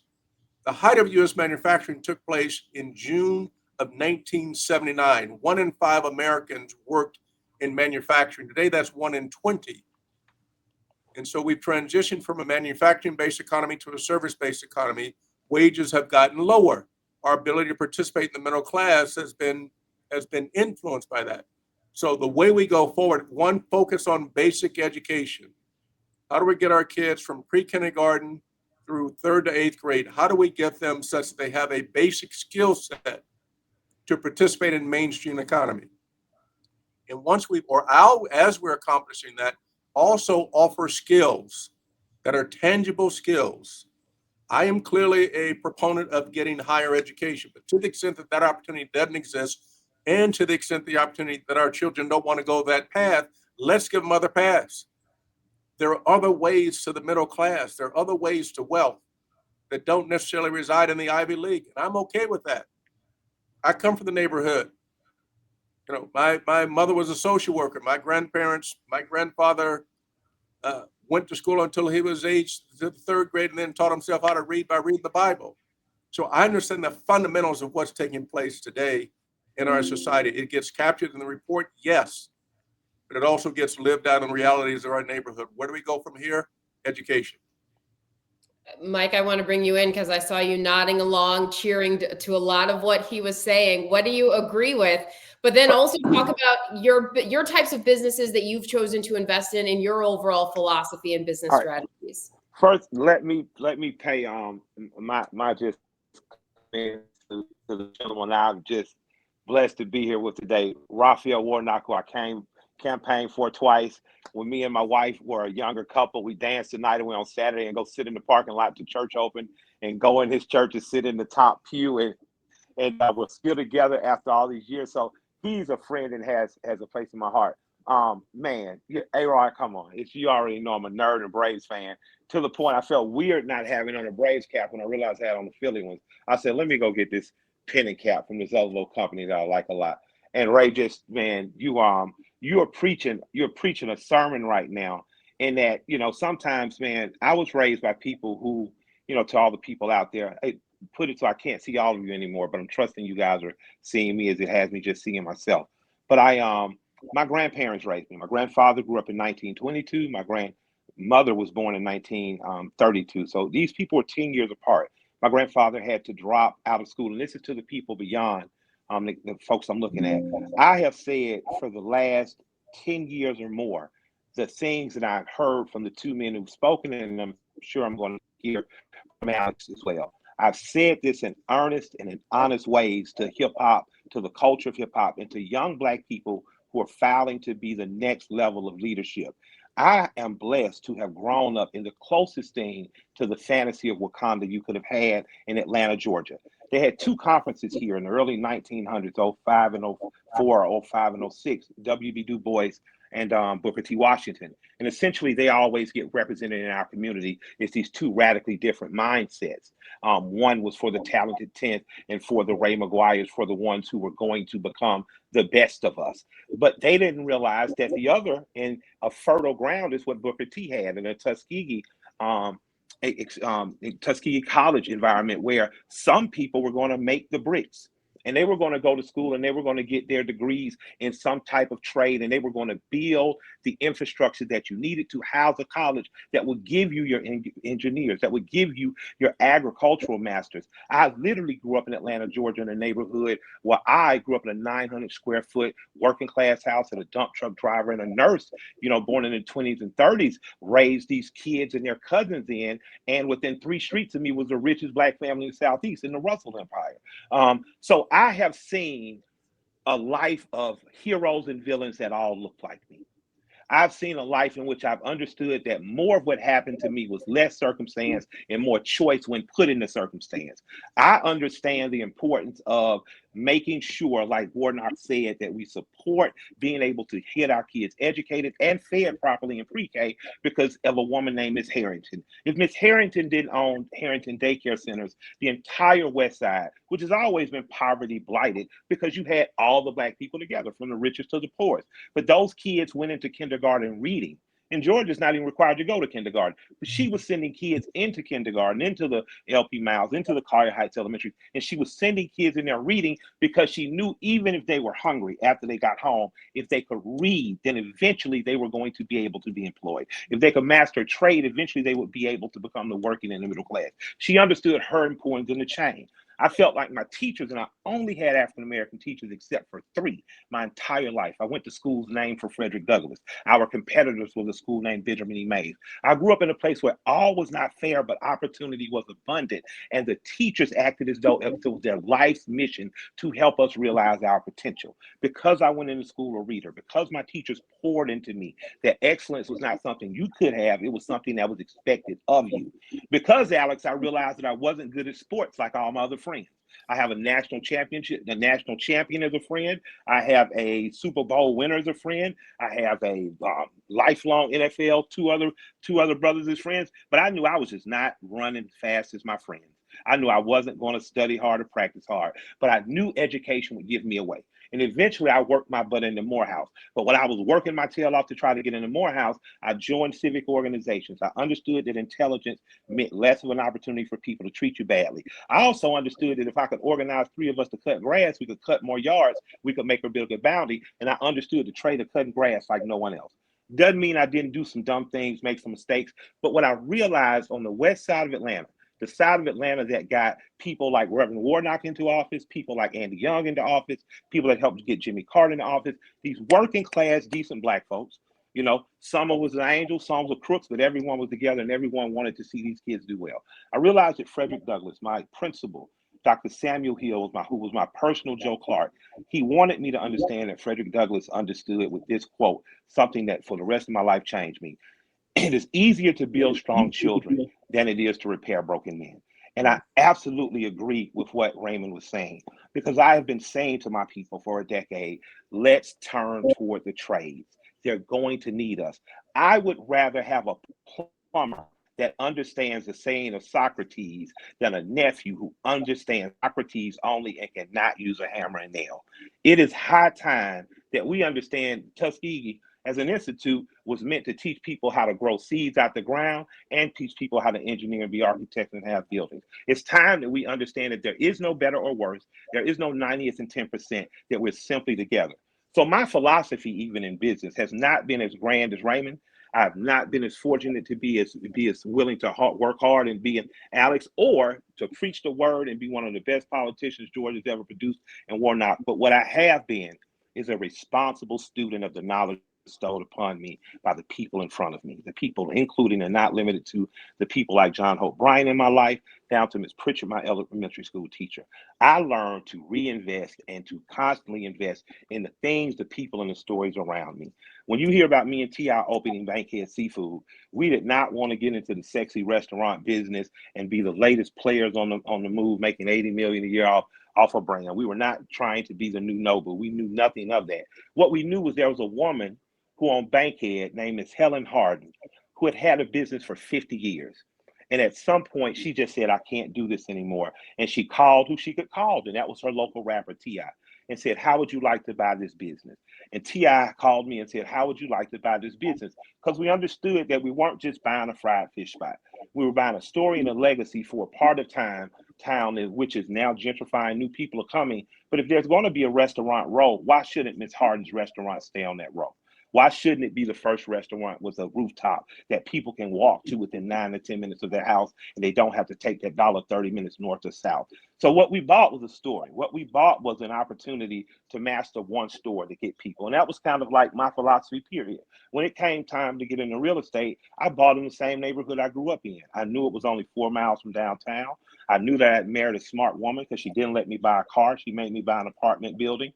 Tip, in similar fashion, bought the old Kmart that everyone used to shop at and go get ice cream. He's turned it into a 149 housing units. I think 20% affordable, if not more. We just reinvested in where we were, and where we were was fertile ground of working class Black folks. Where we were, much like Booker T. Washington and George Washington Carver in Tuskegee, was good enough for us. And that's what we did. And that's just been my philosophy, and it'll continue to be. I try to invest in where I'm from in places that remind me of that.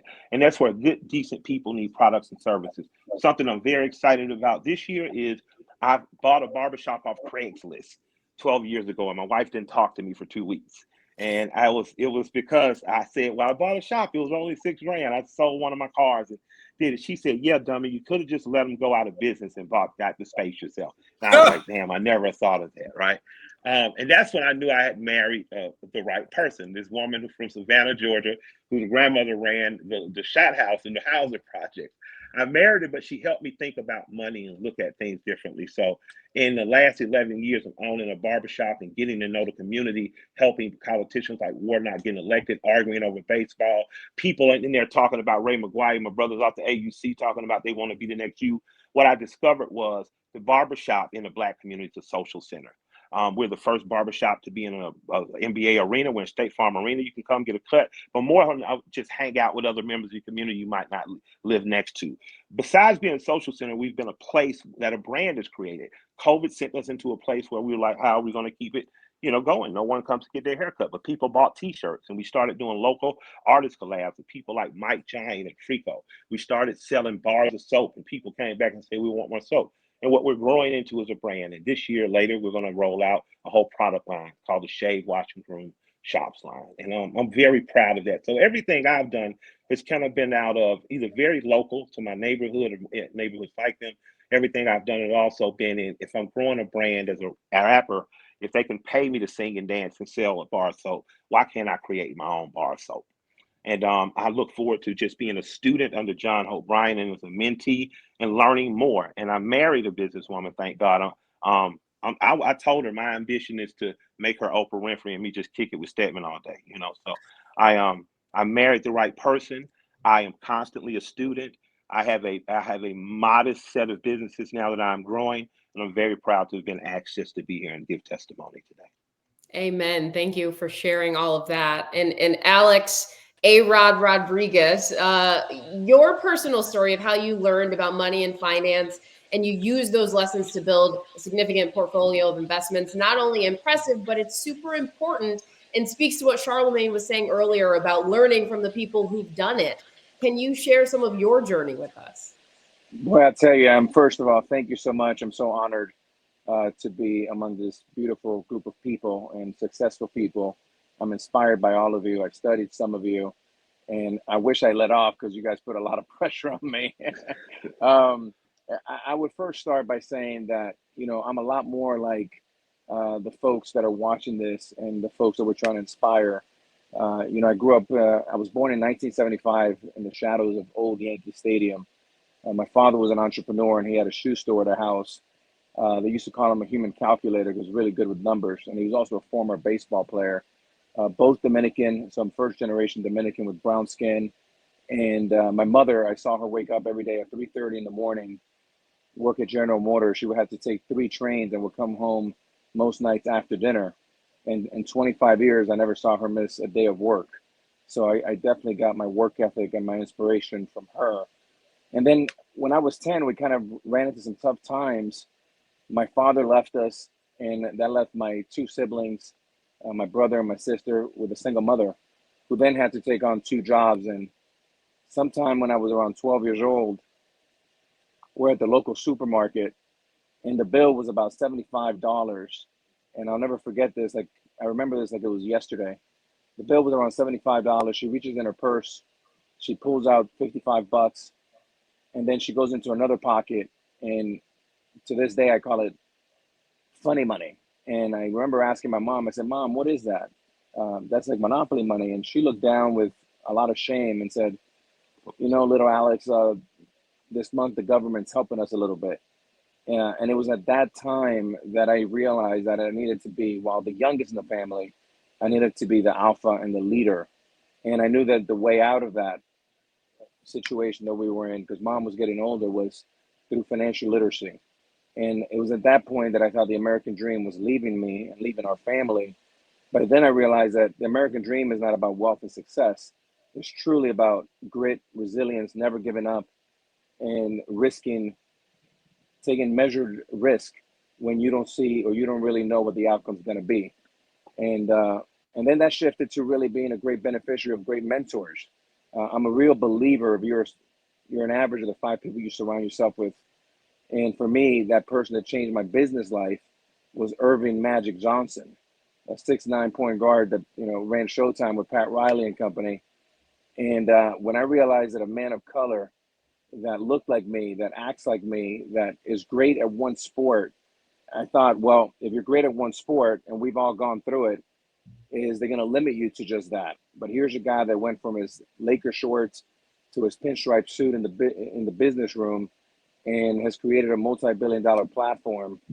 And we sat down 25 years ago, and we were supposed to meet for 30 minutes. He had a dinner with Mrs. Johnson. And that turned into a 3.5-hour dinner, where I still have 9 pages of notes where he shared his playbook with me. And to this day, I still use that playbook as my kind of business Bible. And today, one of my greatest thrills is the tens and tens of athletes and entertainers that I talk to that reach out to me daily, where I get a chance to mentor them and share my stories, just like Magic Johnson helped shape my story. Now I'm in an opportunity that I can bring other people in the room with me, my same kind of people, and really think about equality and really advocating about financial literacy.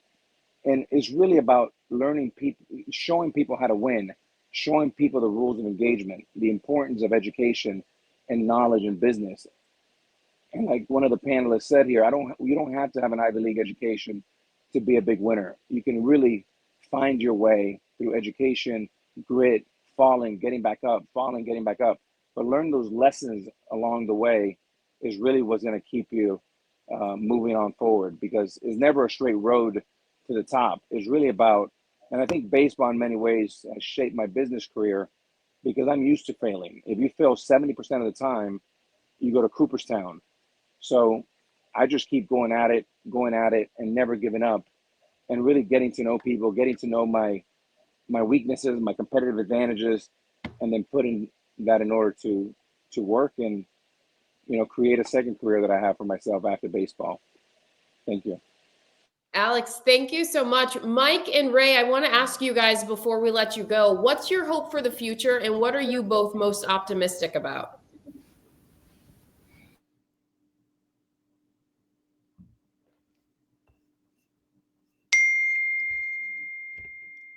Ray, can you why don't I can you hear me? Mm-hmm. Listen, I have a, shall I live in hope, all men I hope live so? The answer is yes, I do live in hope, notwithstanding the challenging times that we are currently facing. I'm reminded of, one of the great generals, General Ferdinand Foch in the French in the World War I, who said, "They're attacking me on my left, my center's retreating, I'm on the attack." And at a moment in time where all seems dark, there's always joy tomorrow morning, joy in the morning, as the Reverend would tell us. And so I look for improvement and focus in education. I look for improvement in making certain that we recognize that, as Killer Micah says, it's not only the 10th, but it's in the 90th, it is all of us together. And so my hope is that we recognize that our better days are ahead of us, notwithstanding the challenges that we have incurred and are incurring today. And that as we share forums like this and the experiences that we've had and the wisdom that we've gained over time, that we can continue to move forward in ways that, notwithstanding how difficult the waters that we have seen, we have been here before, and we will not only endure, but that will prevail. Ray, thank you so much for being with us. Alex, I know we're running over and you have to jump. Thank you for sharing some of your playbook with us. John, I'm going to let you take over. I got to grab a kid from the bus stop, but thank you so much for looping me into this. We appreciate you. Thank you. Alex Rodriguez, thank you very much, Janae. Appreciate you. Janae, I want to say a little bit about the panelists. I wanted to say that they were on screen, but hopefully they can still hear me. First of all, Janae is an incredible force of nature. If you aren't watching her on the network, you should. I've been with her a couple of times on her weekend show. Please watch her and support her. She is the future, and obviously a good mother. So go on about your business. I want to acknowledge Alex Rodriguez. First, best I can tell, in the U.S., first Latino billionaire in America. If he's not the first and only, he's one of two or three. I don't know of another Latino billionaire in America. That's Alex Rodriguez. And he didn't make that money. We made his money in baseball. He built his wealth, Mayor, in real estate. Everybody you know who's black or brown, please listen to me, audience. Everybody you know who's black or brown, that were in sports or entertainment, Jay-Z, all these people, Beyonce, sports or entertainment, Dr. Dre, who became a billionaire, did it because they transitioned into business. So Alex Rodriguez is a model for an entire generation. I want to acknowledge him and thank him. He's always showing up in Atlanta for our forum, or whatever we ask him for free. Killer Mike, who just was on the screen, we'll bring him back on if we can. Killer Mike is, and he has a problem with the name. It's stuck. He's like, my name is Michael Render, right? but it's almost like there's two Mikes. There's Killer Mike, the rapper, which, by the way, one of the few rappers I can understand. I love his music. I listened to his last two albums on repeat. That probably the most played tracks on my car are Killer Mike's albums, because not only can I understand them, he's teaching. I mean, he is educating and teaching as he's singing and entertaining. It is brilliant. This guy is off the chain smart. Killer Mike, Michael Render. Killer Mike is the rapper.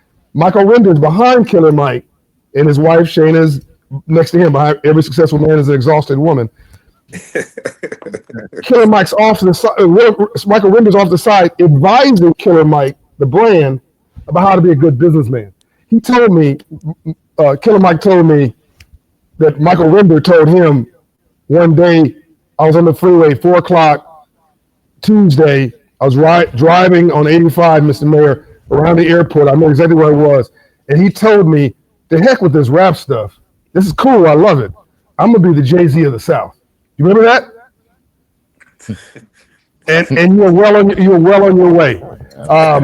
And by the way, Jay-Z's team is on this call as a founding delegate. I mentioned Danya earlier as one of the delegates, and of course Jay-Z is a model for all of us. And then last but not least, Mr. Mayor, I got to give some love to Ray McGuire.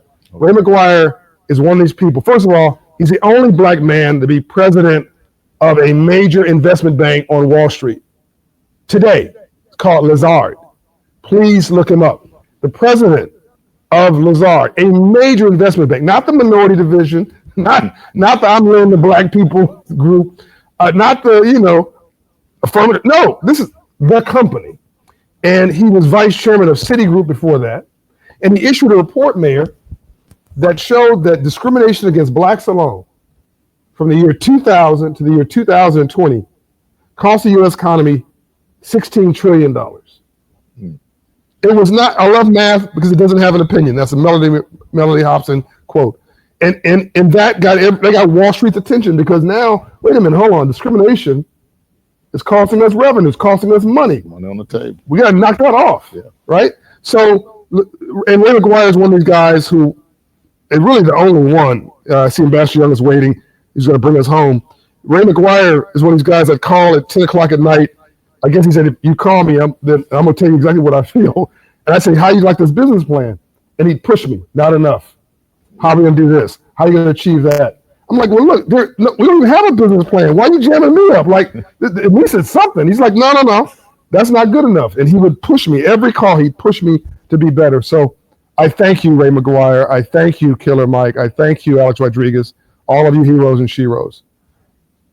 Now on to the man, the myth, the legend, the living legend, 120 honorary doctorate degrees. 120.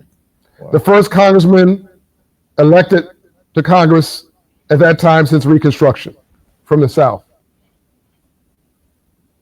Mayor of Atlanta for 2 terms after, of course, the iconic mayor that created black wealth and created the city that was too busy to hate. Here comes Mayor Young after that, opening up to the international community. Brought the Olympic Games to Atlanta in '96. By the way, my wife, Shatra Bryant, is on. She's one of the delegates because she's chairwoman of the National Minority Health Association. She helped to design the uniforms, the NBA uniforms for the '96 Olympic Games, because she's a designer as well. Coincidence. Ambassador Young brought the Olympic Games here because he had all the votes, because he was co-chair of the Olympic Games, because he was the UN ambassador, first black man to be UN ambassador in the history of the United States of America. Presidential Medal of Freedom, U.S. Presidential Medal of Freedom. By the way, there were 5 of those in Atlanta, 5 Presidential Medal of Freedom awardees. French Foreign Legion awardee. But most importantly, father, friend, husband to Carolyn Young, father to great kids, Bo Young, my brother, his daughter, who just gone into heaven, Lisa Alston. Right arm to Dr. Martin Luther King Jr., the strategist for the Second Reconstruction, and one of the framers, I think, of the American freedom story. Ambassador Andrew Young helped to bring us home. We have a special surprise after Ambassador Young. We're going to also, I'm told, going to list all of the delegates, all 100 founding delegates. Their photo and image and name will be put on the screen. I want to thank all these heroes and sheroes who've been with us. Ambassador Young, if you can give me 1 second, I was going to mention a couple of names just now. Sean Wilson, Mayor Randall Woodford of Birmingham, Ryan Wilson, Dr. David Wilson, president of Morgan State University, Darren Williams, CEO of Southern Bancorp, Tim Welsh, Tim Winnis, Ben Vereen, the actor, Ken Welsh, mayor of City of St. Petersburg, Dr. Udoka, dean of the business school at Clark Atlanta University, Karen Slade, Mark Solis of Invitation Homes, U.S. Congresswoman Terry Sewell, Maria Support of the Supporter Report, Stephen Ryan, Lisa Rice, president of the National Fair Housing Alliance, the president, by the way, of the Legal Defense Fund is on. She's a bad sister. Natosha Reed Rice, Chris Ray, the president of the Phi Beta Sigma fraternity, my fraternity. Richard Phillips, dean of the Georgia State University. Stephen Reed, mayor of Montgomery, who's president of the National Conference of Black Mayors. Michael Phillips, Charles Phillips is one of the most underrated people you can think of. I don't know if he's a billionaire, but he's certainly a centimillionaire. He's black, and he's a bad brother in technology. Sherelle Parker, mayor of the city of Philadelphia. Nicholas Perkins, CEO of Perkins Management. Again, Norman Nixon. I'm going to stop here. Bob Nass. Janae Nelson. Again, she's the president of the NAACP Legal Defense Fund. Monique Nelson of Uniworld. I'll stop here. Mark Morial, president of the National Urban League, and we'll come back to the list. Ambassador Andrew Young. Hold on. You're on mute, my man. Stand by. No. Yeah. Okay. This has been wonderful. I've been in it from the beginning. Museum, yes. Attention all museum. Let me just say that thing that I've been running through my mind is, what are the little things that we can remember? And I remember that I grew up with the Irish grocery store on one corner, an Italian bar on another. The Nazi party was on the third corner, and a Chevrolet dealership was around the fourth corner. And I lived right in the middle, and my brother and I were the only black folk, only black children in the block. My daddy was a nonviolent man before nonviolence was possible. And he said, look, you don't have to change all these people. You just have to live with them. So don't get mad, get smart. If you lose your temper in a fight, you lose the fight. And he used to slap me every now and then, and just to taunt me. And if I swung back at him, he slapped me upside the head and said, see, you lose your temper, you lose your head. That got me a long way. I went to see Martin Luther King to see if I could help him. And I don't know what I wanted to do, but his secretary gave me a box, an egg crate of mail. Must have been over 1,000 letters in that, and said, the one thing Dr. King needs is somebody to help him answer his mail. You here in Atlanta and your wife's not here, you get in trouble if you stay alone in Atlanta. Take these letters and write them and answer them. And that's how I got to know Martin Luther King. I didn't say anything to him. He didn't even say thank you. His only question was, how did you know what I wanted to say? And I said, I've been listening to you. But I met somebody and I did something. I remember meeting John Bryant, and I had a terrible headache. And I think one of the reasons why we're still friends today is it was a splitting headache. And he just left me, borrowed somebody's car keys, went to the drugstore and got some aspirin.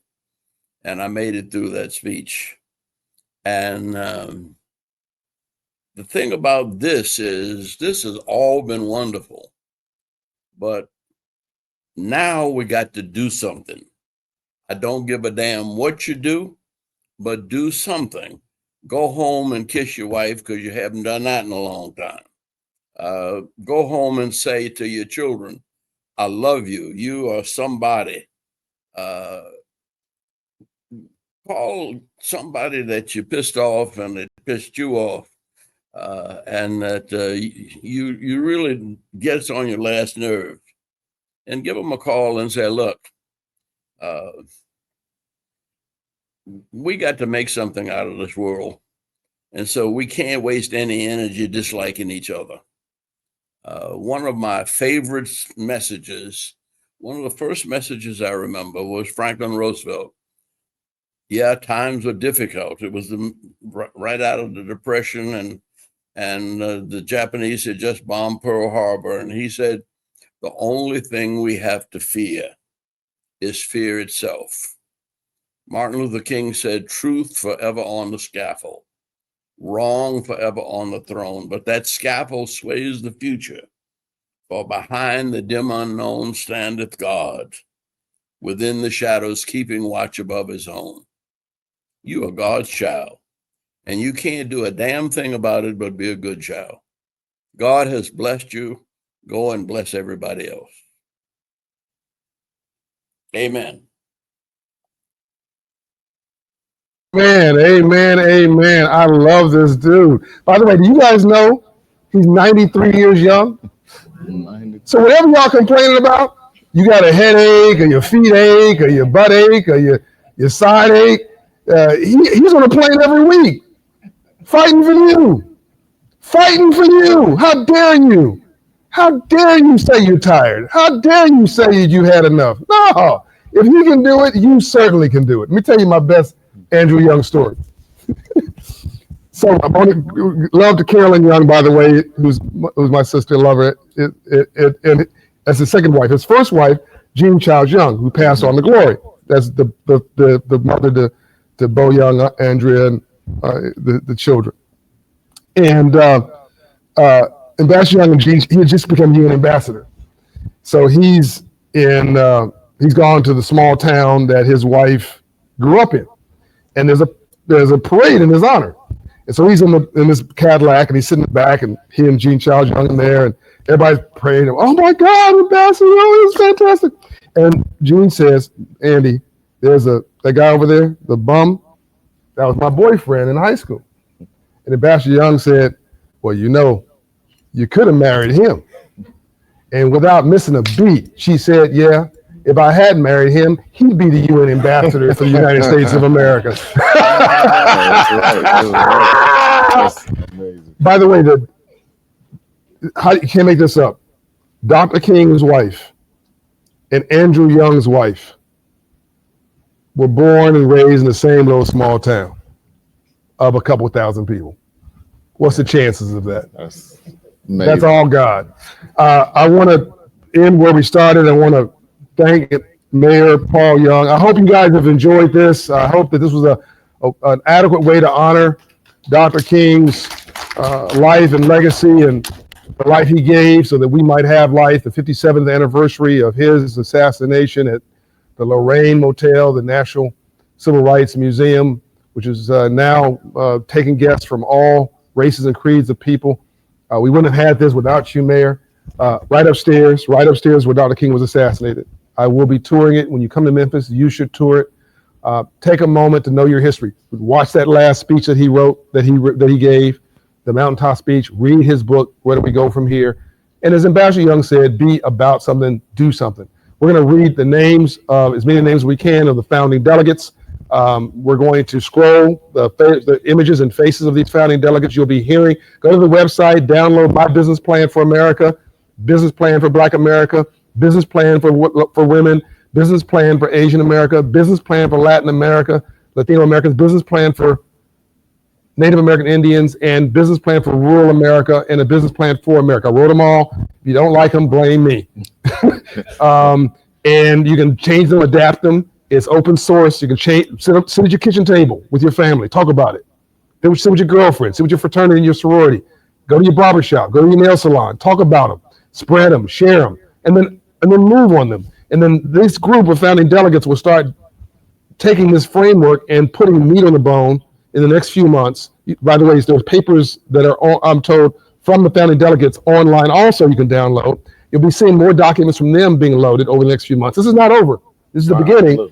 And at the Hope Global Forum in December, we will come with a more refined version of this. I want to thank Emory University, the economics department, and the leaders there for backstopping this plan, along with the business school at Clark Atlanta University, where I'm on the board at Clark Atlanta, for putting meat on the bones along with the founding delegates.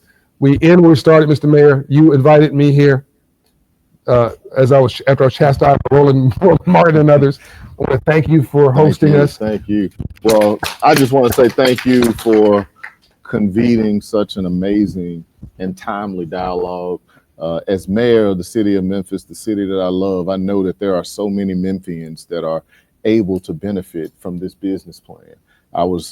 As we were having the discussion, I was thinking about just some of my daily routines, and I think about going to the barbershop like Killer Mike talked about, and I see this woman who comes in with a tub full of all of these freshly baked cakes, and she's been doing it out of her trunk for years, and she's looking for ways to be able to elevate and do something over and beyond just selling it out of the tub in the barbershop. You have laid out an opportunity for them to begin to tap into opportunities to take those visions and dreams to scale. And that's what we want for the city of Memphis. And I know that there are so many communities that are just like ours, with people that are looking for hope, looking for opportunities to be able to elevate beyond their current circumstances. And today has been amazing. I want to thank the National Civil Rights Museum, President Russ Riggington. This is a very, very, very big day for the museum. It's a hallowed day. It's an important day in Memphis. City offices are closed in remembrance of what took place here 57 years ago. And so we want to thank the National Civil Rights Museum for allowing this to be the epicenter of a conversation that's intended to change the world. These business plans, please do go download them. We want you to take them, criticize them. That's right. When John Hope was texting me, he said, "What's wrong with it? Tell me what I need to do better." Criticize them, figure out what you think is wrong with it, and add what you want to it. That's right. Because these plans are for you to be able to elevate your community and your circumstances. I'll read a few more of the names, but we also going to have them on the screen as we get ready to close. There were a number of founding members. Mark Moriel, you know him, the president and CEO of National Urban League. Peter Morris from Simply Ball. Hala Model Mog, the CEO of Woodruff Art Center, the Jonathan Moody from Moody Nolan, Scott Mills, Erica Mitchell, BT and Atlanta School Board Chair, Roland Martin, who you've heard his name, Brian McGowan, Dr. Michael Lomax from the UNCF, Veronica Maldonado Torres, the Georgia Hispanic Chamber of Commerce. We have the Grand Basilisk of Omega Psi Phi Fraternity, Ricky Lewis, Milton Little Jr., CEO of United Way in Atlanta, Boris Kojo, we know him as an actor. Yep. Ade Lamar, a broadcast radio personality, Una King, and the list goes on. We have the names now up on the screen. Please check out the rest of the names. And again, please go download those business plans today. Thank you all so much. And I'm going to pick up where he's left off. Eloise Clementek, who's CEO of Invest Atlanta. Tishar Jones, mayor of St. Louis. Text me. Toyanne Julianne, who runs Tips Businesses. Beverly Jones, mayor of Stone Mountain in Georgia. Milton Jones, this is a bad brother, who is CEO of 100 Black Men of America, and I believe he's also chairman of the UNCF. Those are volunteer jobs. They take all of his time. Derek Johnson, president and CEO of the NAACP. We mentioned him earlier. Kwame Johnson, CEO of Big Brothers Big Sisters of Atlanta. Dr. Brian Johnson, CEO or superintendent of Atlanta Public Schools. Brad Johnson, a famed restaurateur, a second generation restaurateur. He's brilliant and co-chair of our Restore Hope work in LA. Dr. Kevin James, president of Morris Brown College. You hear the music, that means they're trying to run me out of here. We have just a great list of heroes and share. Congressman Jonathan Jackson, who was going to come on with his dad, but we missed that opportunity, but giving him respect, and Reverend Jesse Jackson. Go online to see all of the heroes and sheroes. Dr. George Frazier, Hill Harper, Henry Ford III. Oh my God. Caroline Follen of Emory, Chrissy Fershaw of Wells Fargo, the highest ranking Black female at Wells Fargo, Alan Fleischman. Young Dro was on the entire time watching, the rapper. Thank you. I mentioned Danya Diaz of Team Rock, and Dr. David Dalton, who's a businessman and happens to be my father-in-law. Also, Cynthia Day, CEO of Citizens Trust Bank, female. Greg Cunningham of U.S. Bank. Doris Crenshaw, civil rights icon. Doris Crenshaw, the head of the Delta Sigma Theta sorority. Miss Holmes. Melvin Coleman, CEO of Atlanta Black Chamber. Kalia Colette is the owner of a female WNBA team, and she's a member of the executives at Dallas Mavericks. Kelly Coffey, former CEO of City National Bank. Natalie Cofield of the Association for Enterprise Opportunity. Yes, you get the picture. James Brian Howard, you get the picture. Dr. Jamal Bryant. I don't mention Dr. Jamal Bryant. I won't be able to go back to Atlanta, Georgia. If I missed your name, blame it on my head, not my heart. It's been incredible. Dr. William Barber. Got to give him his respect and his flowers. Absolutely. Leading the Poor People's Campaign. John Banner of McDonald's. Leroy Abrams, which is the highest ranking Black at Regions Bank. Which you won't know his name, but you should. Wamimo Abbey of Isuzu, which is a Black man from Nigeria running a $1 billion company. All these people we don't know. And Mayor, the drop the mic for me is when I did these plans, let's focus just on the Black plan. I'm done. It's all in the documents. If you look at, we do nothing, net worth of zero by 2053.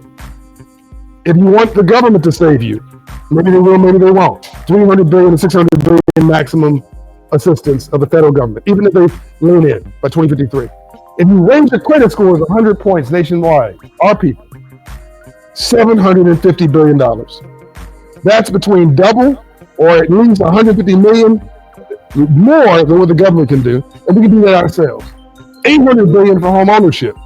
$800 billion plus $750 billion is $1.5 trillion, and you don't need the government to do it. You can do that yourself. And artificial intelligence, that's another trillion. Buying businesses of folks who are retiring at 65, they're profitable businesses. There's nothing wrong with them. Just buy it. That's another trillion. That's $3.5 trillion in wealth. And very little of that requires somebody else to help you help yourself. Drop the mic. In honor of Dr. King, we're walking out the building. Thank you. Thank you all.